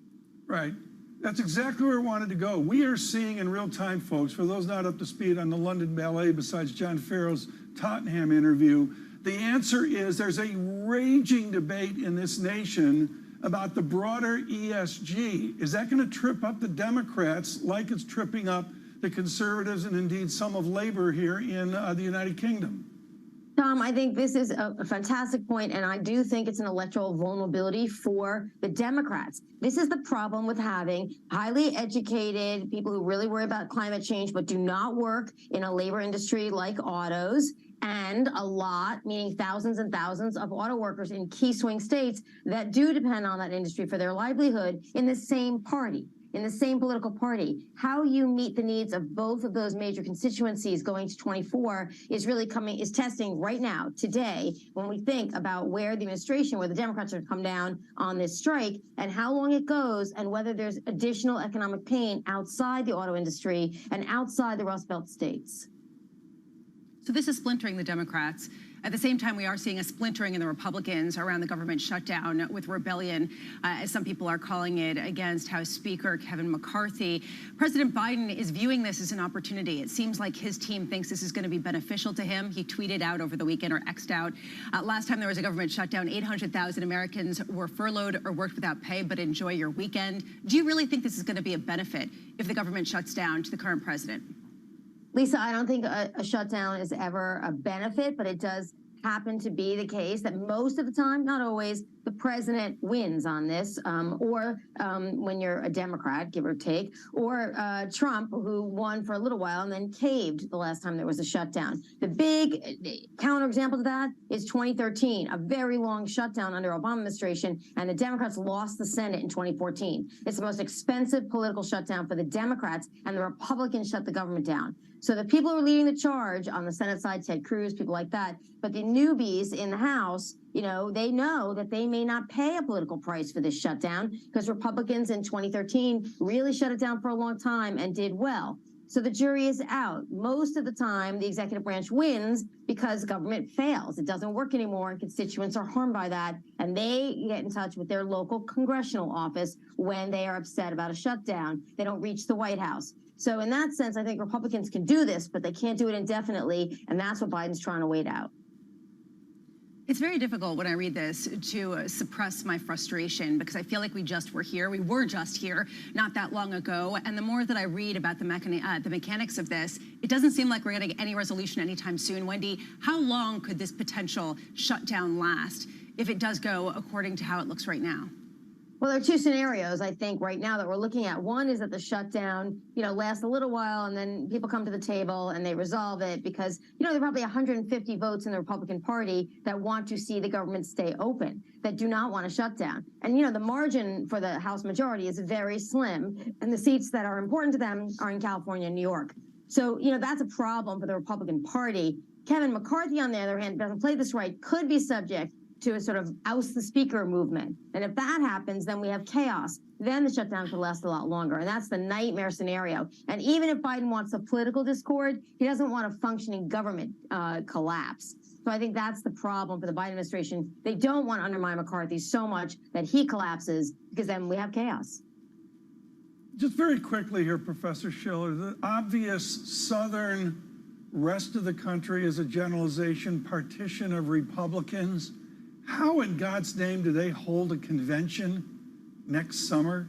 I mean, how do you get them all into a coliseum? The gentleman from Arkansas gives 6 votes to Jonathan Farrow. The Republican discord right now is how do you get to a convention? Well, you don't have to have a convention, right? That's a convention, a traditional thing that parties do, but you don't really have to have an in-person convention anymore.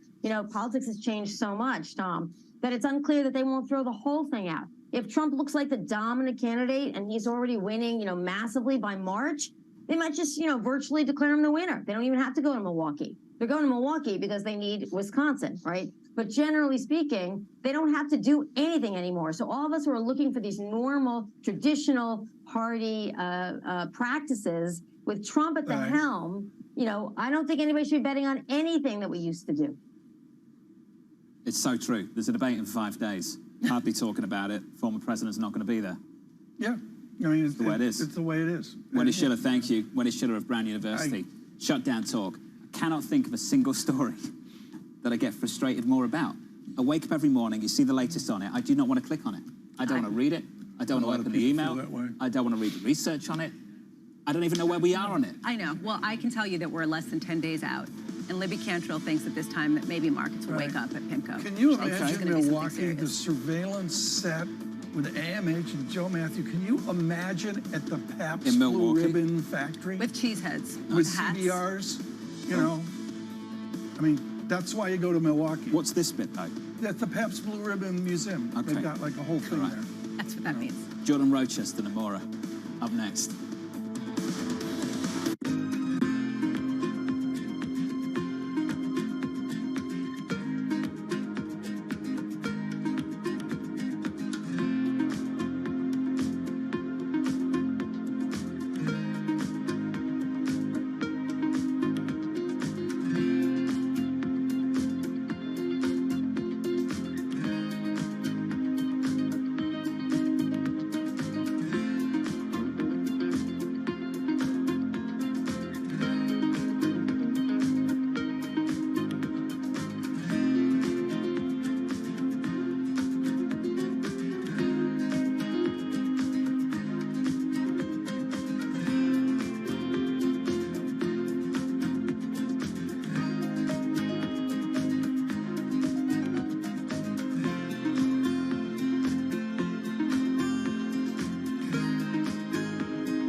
What's the best investment advice you've ever been given by anybody?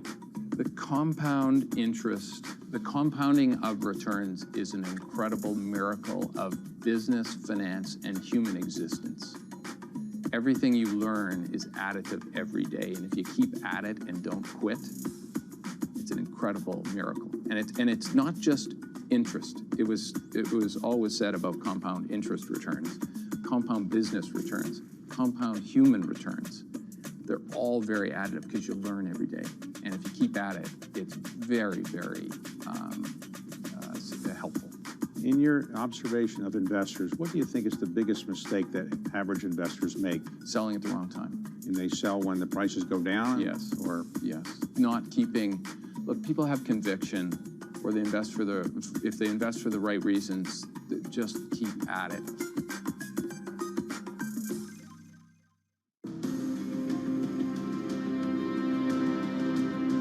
We have an aberration in our country right now, but nonetheless, we still have to strive for unity. Sometimes you achieve it, sometimes you don't, but we have a responsibility to act in a bipartisan, unifying, transparent, accountable way.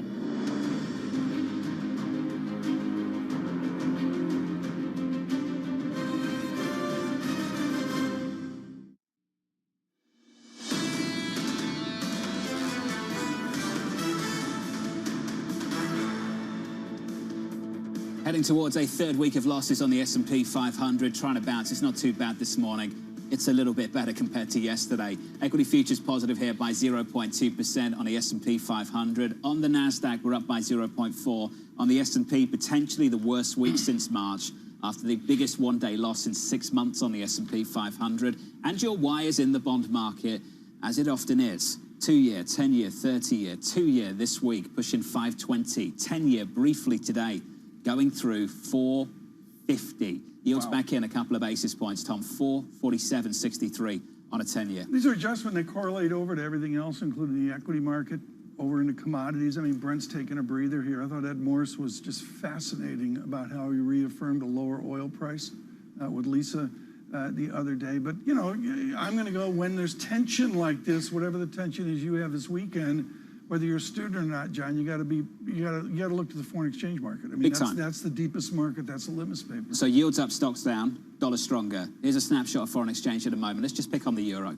The euro at the moment, 106.38. Not a big move today. We're negative 0.2%, but we are heading towards, poised for, a 10th consecutive week of euro weakness, and the data just not happen, of course, Lisa, on either side of the Atlantic. In the US, strong, decent. In Europe, not so strong, not so decent. And it is a U.S. story. It is both sides, but it's also a U.S. story because you can see DXY going to the highest levels, the strongest levels, bumping up against there in almost a year. Right. So you can see that it's broader than just a European story. Everywhere else seems to be seeing weakness, as the U.S. is sort of, we're doing great. We don't see the problem. Under surveillance this morning, let's talk about those central bank decisions. 3 holds across the board for major central banks this week. The BOJ, haven't talked about it yet, joining the BOE and the Fed, leaving rates unchanged. Governor Ueda saying future rate hike speculation because we aren't in a state where inflation accompanied by wage growth, sustainable and stable inflation is in sight. We're patiently continuing with monetary easing under the current framework. So, Bramo, no change there at all. Even though just a little bit before they put out that statement, CPI in Japan came out hotter than expected at 3.2% versus the expected 3% year over year. So at a certain point, it is creeping higher. Exactly. They also have the yen that is getting weaker, the imported inflation. They say it's almost reached a peak. Okay. Well, at a certain point, nobody believes him anymore. Is this going to be a massive credibility issue as people still game out intervention? We'll sit on this with our guests. We can do an entire discussion here on what Bank of Japan is. What I notice is the meeting comes out here in London. I can't remember what time it is. I'm like, wow, they're coming out. And then I see that Formula One this weekend in Tokyo starts at like 11 p.m. or 1 a.m. in the morning. What's that about? I was watching some of the times of Max Verstappen. He's absolutely crushing it, right? Coming back from Singapore. Yeah, Let's move on. I'm sure last weekend hurt. Oh, yeah. I'm sure that hurt. Yeah. I'm expecting a dominant effort from Verstappen this weekend. President Biden pledging more aid to the Ukraine after meeting with President Volodymyr Zelensky. The $325 million aid package comes from funds already approved by Congress. However, more funding to Ukraine is becoming a sticking point as Speaker McCarthy looks to strike a deal to avoid a government shutdown. Lawmakers are leaving town for the weekend as the September 30th deadline approaches. If I sound frustrated, it's because I generally am. This story drives me nuts. Which aspect of it? The questions over funding for The fact Ukraine? we're and always the fact doing that it we're all always, the time. Yeah, that we're Just, always shutting down. You know? That it's being held as a political football. The idea that, you know, 800,000 people have to get paid. The idea that we might not get economic data to really discuss and parse through. I mean, this is actually a real concern for a lot of people, particularly the Federal Reserve. If they're data dependent and they don't get data, what do? Got a great guest around the table with us, so let's finish up with this, Bramo. Rupert Murdoch stepping down as chairman of Fox and News Corp. His son, Lachlan Murdoch, will take over as head of the media empire. The elder Murdoch isn't leaving completely. He will serve as chairman emeritus of both companies. So is that Kendall Roy out, Tom Roman gets the job? Is that what that is? Yeah, I don't know the politics of it. I've got a nodding acquaintance. Did you watch Succession? Young James. No, I didn't. Okay, so that was lost on 10 you. minutes. All right. I watched where they called me up and they said, you're on it. And it was like, you know, the TV 6 rooms back. And, you know, I had I think you did make an appearance, yeah. Yeah, I made billions too. It was just great. And, you know, I'm sure all of billions. surveillance did as well as we deserve to. Promo's in billions. You know, the answer is, okay, there it is. And can we just stop and say this is maybe the transaction of modern financial history?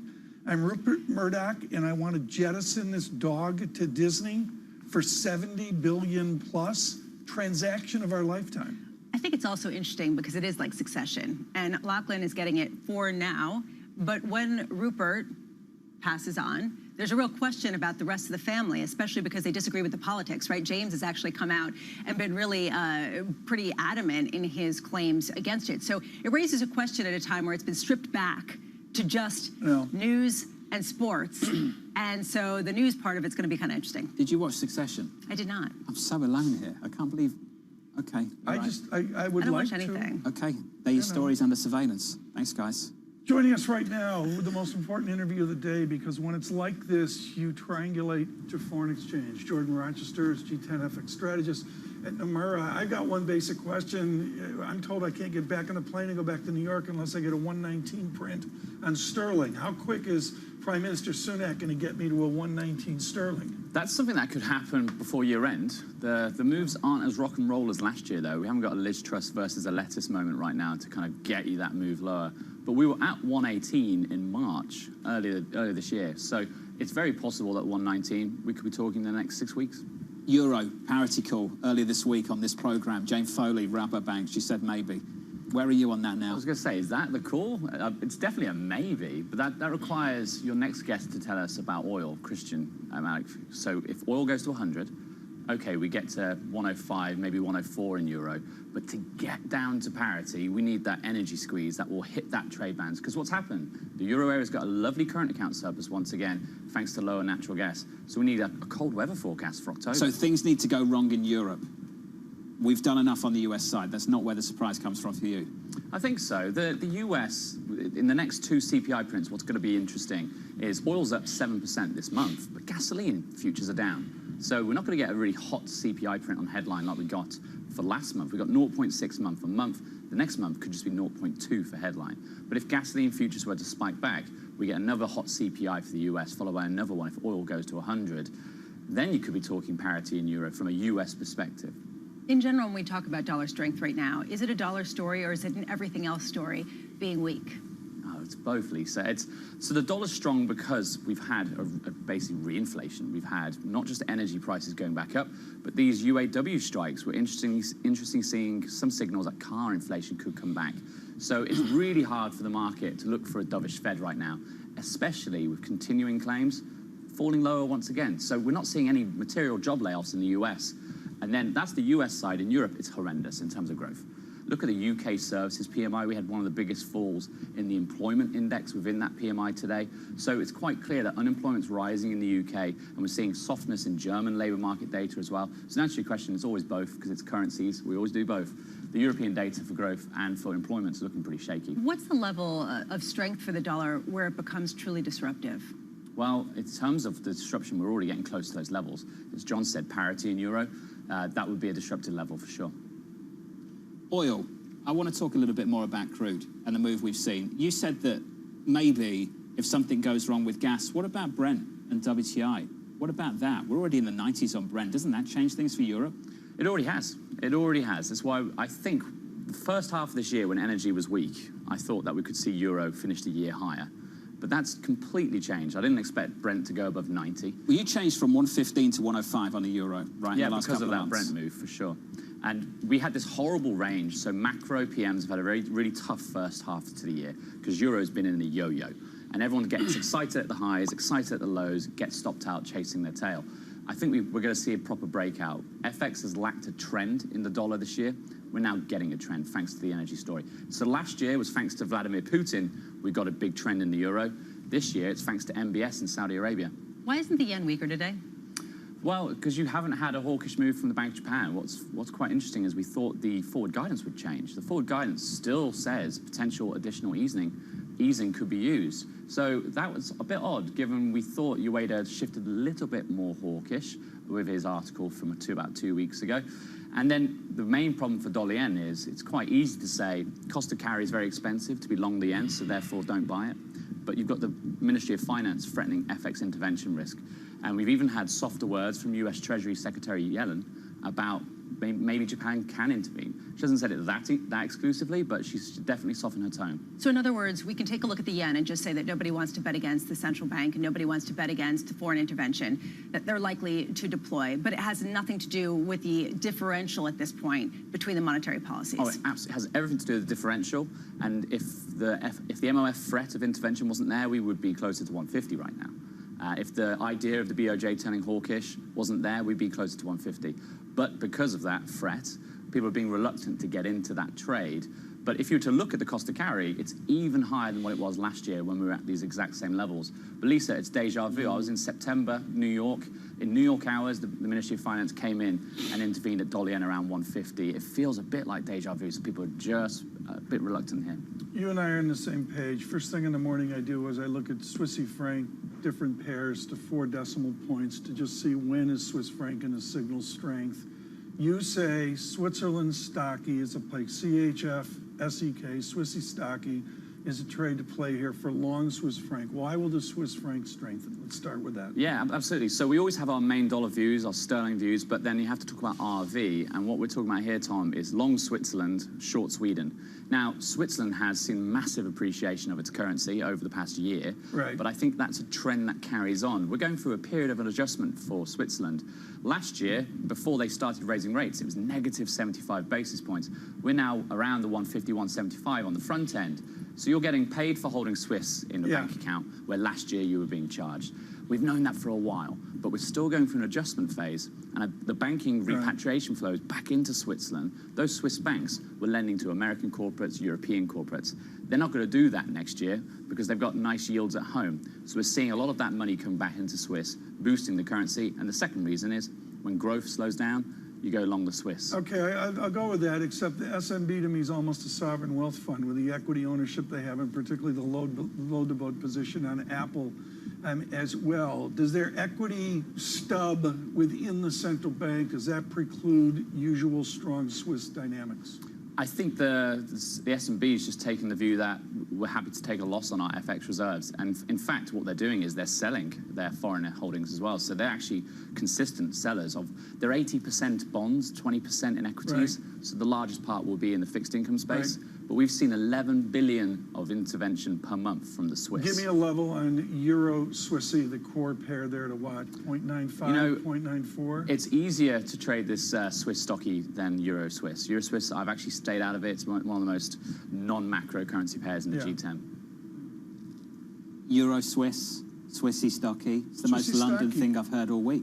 Well, you know, I mean, it's romantic. We got to bring these people in. I mean, they're all dazzled by your interview with Daniel Levy, and I got Jordan Rochester here, and you know, we got to bring our FX people in. They stop me. You know, a guy stopped me today. They watch in Singapore every evening. That's very cool. And they watch me, and they're popping FX trades in Singapore off what we're blathering about.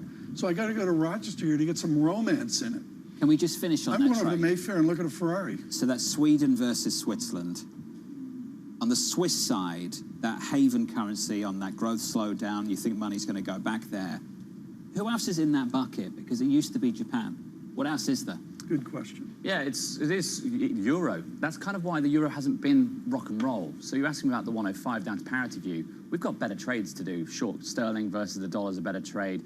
The way we're playing euro is short euro versus CAD. But the reason I mention euro is because we are having banking repatriation. For a long time, German banks, French banks had negative interest rates. American corporates asking for money, let's go for it. Let's lend abroad. That's now reversing because they've got positive yields at home. Do you have a level on DXY where you go, OMG, you wake up in London and go, wow, DXY 107, 110? What's the prism you have of DXY where things change? Well, by what do you mean? So for the Fed, for it to have an impact for you, on where... I mean, for us, for people trading the market. You've got where 10 we seconds to give us a number before we hit let's this go break. 110. 110. There you go. That's what we're scaring. 110. Jordan, thank you. Jordan Rochester of Nomura. Swissy Stocky. Coming up on the commodity market, Christian Malik, Global Head of Energy Strategy at JP Morgan, right here in London. That conversation up next.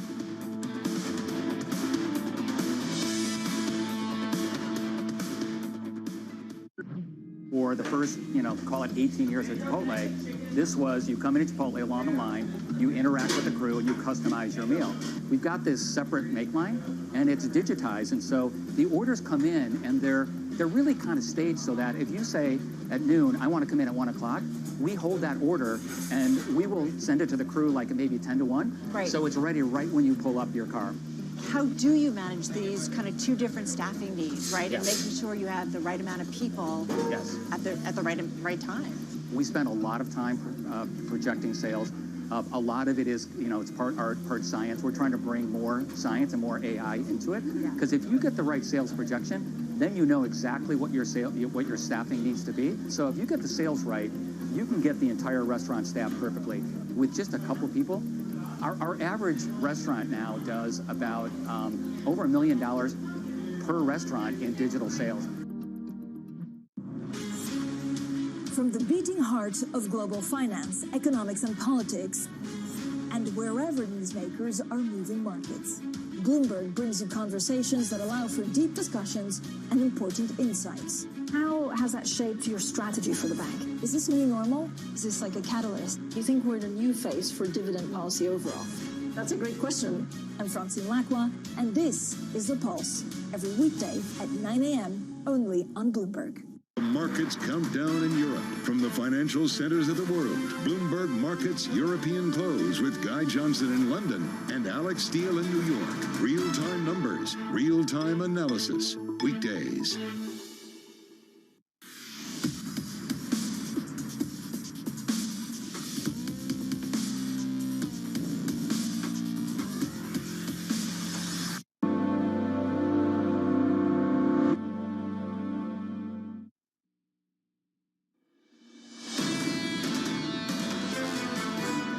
We don't think demand is going to be growing, more than 1.2 million maybe barrels a day next year. And non-OPEC alone can fill that without even thinking about the Fragile Five or what China is doing. So I think, the way we look at the trends, it's going to be a weaker market. How are you? Ed Morse of Citi, looking for a weaker crude market. Crude right now positive by 1% on WTI, $90.61. Brent, 94, up by 0.9. Brent crude this week through 95 briefly. We'll have the conversation about triple-digit crude, the prospect of that before year end in just a moment. I want to touch on the bond market. We had a look at 450 on a 10-year just in the last few hours. Today, in today's session, we backed away since then. We're down a basis point, 448. The 2-year came really close to 520 in the last couple of days. Wow. These are cycle highs for bond yields in America. In the FX market, off the back of that, yields up, dollar stronger. The euro 106.36, negative 0.2%. And in the equity market, worst day in 6 months and trying to bounce. Not much for bounce here, Tom. Let's be clear about that. Up by 0.25%. You joke about going to cash. Go to cash now. That's a pretty healthy return, isn't it? In cash in the moment. Somebody asked me about that at dinner last night. They came up to dinner, and I said, well, you got to realize, this goes to the real yield story. If you're running the triple leveraged all cash fund, your cost of leverage goes up. Your real yield gets in the way. So you're not making net clean on triple leverage cash what you were making 8 months ago. How many dinners did you have yesterday? We had dinner together. Yeah, we did. I went to like 3 or 4. A second dinner. My people had to see me, and I wandered we through had the dessert night. together. That's why That was I'm a little slow this morning. I don't know what that because of was. But, you know, Did you go out last night? Yeah, you know. Okay, good. I just, you know, it's onward and one of us is making the most of forward. it. That's good. On a Friday, we're going to get through this, and we're going to get through this by the little picture into the world. In my house, there's almost nothing on our guests. On my coffee table in my living room, there is a 100-page plus research report from J.P. Morgan 18 months ago, which brilliantly lays out the demand dynamics of what we don't talk enough about, which is emerging markets. Joining us now, Christian Malik, Global Head of Energy Strategy at J.P. Morgan. COVID got in the way. Let's just be honest. China's shut down, got in the way. Small bump, yeah. Do you reaffirm what you said 18 months ago about the durability of demand in EM? For sure, actually. I think it's always good to be here again. And on demand, what I'd say is that I think we're actually stronger in demand growth on a medium term than we thought we were. And the main reason is that when you look at all the fuels in the world, particularly the clean energy fuels, in the second edition of that report, we showed that the system, the distribution of that energy will basically fail the generation of clean energy. So you've got all these joules being generated, you can't get it to the consumer. What happens is we end up with a massive gap of energy in terms of what to fill. How do we fill that? We have to fill it through the traditional fuels. What that will do is drive more demand for hydrocarbons and therefore more demand for oil. Right. I mean, we can spend an hour with you on, as joules, folks, as a physics estimate of energy, on the thermodynamics of EV vehicles and all that, but I'm not going there this morning. What I will say is you got to get traditional hydrocarbons from Saudi Arabia and such through the Straits of Malacca and up the Pacific Rim. Is that model still in place? Absolutely. And in fact, when you think about Saudi's share of demand growth, and we've written about this extensively, a few years ago, that ultimately with the industry retreating in terms of investments in oil, what we'll see is Saudi's share of demand growth going up to between 50 to 60% of all demand growth by 2030. Now, just to give you perspective on that, the average was 11% the last 30 years. The low was 4% when we had shale at its max. But a high cost of equity, more cash return to shareholders, a high cost of debt, higher for longer rates, and clearly a push to drive away from the transition has meant that the industry is massively underinvested. And look, we weren't a fan of this underinvestment thesis for a very long time. We turned bullish with the super cycle in 2020. I always like to say that. But that investment now is way too late. Do presidential politics matter, given that crude production in America is close to a record at the moment? I think it does in the sense that you could potentially push for more investments in shale, but the issue with shale, and it sort of goes back years, 5 or 6 years ago, we were all wondering, how is it when oil prices go up, you see so many barrels just turning up, blowing up lots and lots of wells. That was fine then, but you sort of reap what you sow. Now you're seeing productivity slow. So as a result of the way that was fracked, well data is showing us that productivity is now slowing. So even if we said, right, go drill, baby, drill, right, and in lots of investment, even if banks were to turn around and say, listen, we'll finance you, the issue is the wells themselves. It's not magic dust you just throw over wells. That slowdown is happening, and the marginal cost is going up. The one thing I probably learned this year in oil markets is that we tested 70, and we bounced back. Looking at prices now, 94 on Brent. Looking at the bond market, yields push in 5%, 5.20 on a 2-year and 4.50 on a 10-year. Conversation we're having in the bond market is, what is the new normal? Is it the old normal? Right. What's the conversation like in the commodity market? What's the new normal for commodity prices, given everything you've just told us? Well, I love the way you talk about it, because I think the before and after, in terms of we were very bullish, and then we sort of took time out this year. We're very bearish in December, and we've basically gone back to bullish. So we're not just we're being quite tactical. The before and after is rates. The flow of capital into new oil supply is just not what it was like in the last 30 years. You had cheap money and a lot of productivity. So to answer your question, what that's doing is driving the long-term price, the back end of the curve, up to 80 and north of 80. We think it probably normalized towards $100. And just to sort of give you a bottom-up sense, the companies themselves, if you take capex, dividends, buybacks, debt, and windfall tax in this country, in Europe, you need at least $80 to be able to invest in marginal new oil. That's a fact. We did the analysis, we call it the cash break even. So that's very supportive for the $80. The question we've had a lot today is, why 100? Well, when you look at spare capacity of OPEC, over the next few years, the only ones that are going to be able to fill that gap in supply is OPEC. And historically, when spare capacity has fallen to sort of between 5 and 10% of total capacity in the world, that's a risk premium, which I haven't used that term for a very long time in oil, maybe last year briefly, that will drive $20 above the 80 to 100. So when you talk about OPEC being the big swing factor, we've been hearing a lot that Saudi Arabia and what they decide to produce is really going to determine whether things stay at 100, whether things stay at 90, or whether things stay below. Do you reject that? Do you think that that's sort of a simplistic way of looking at it, and in the near term,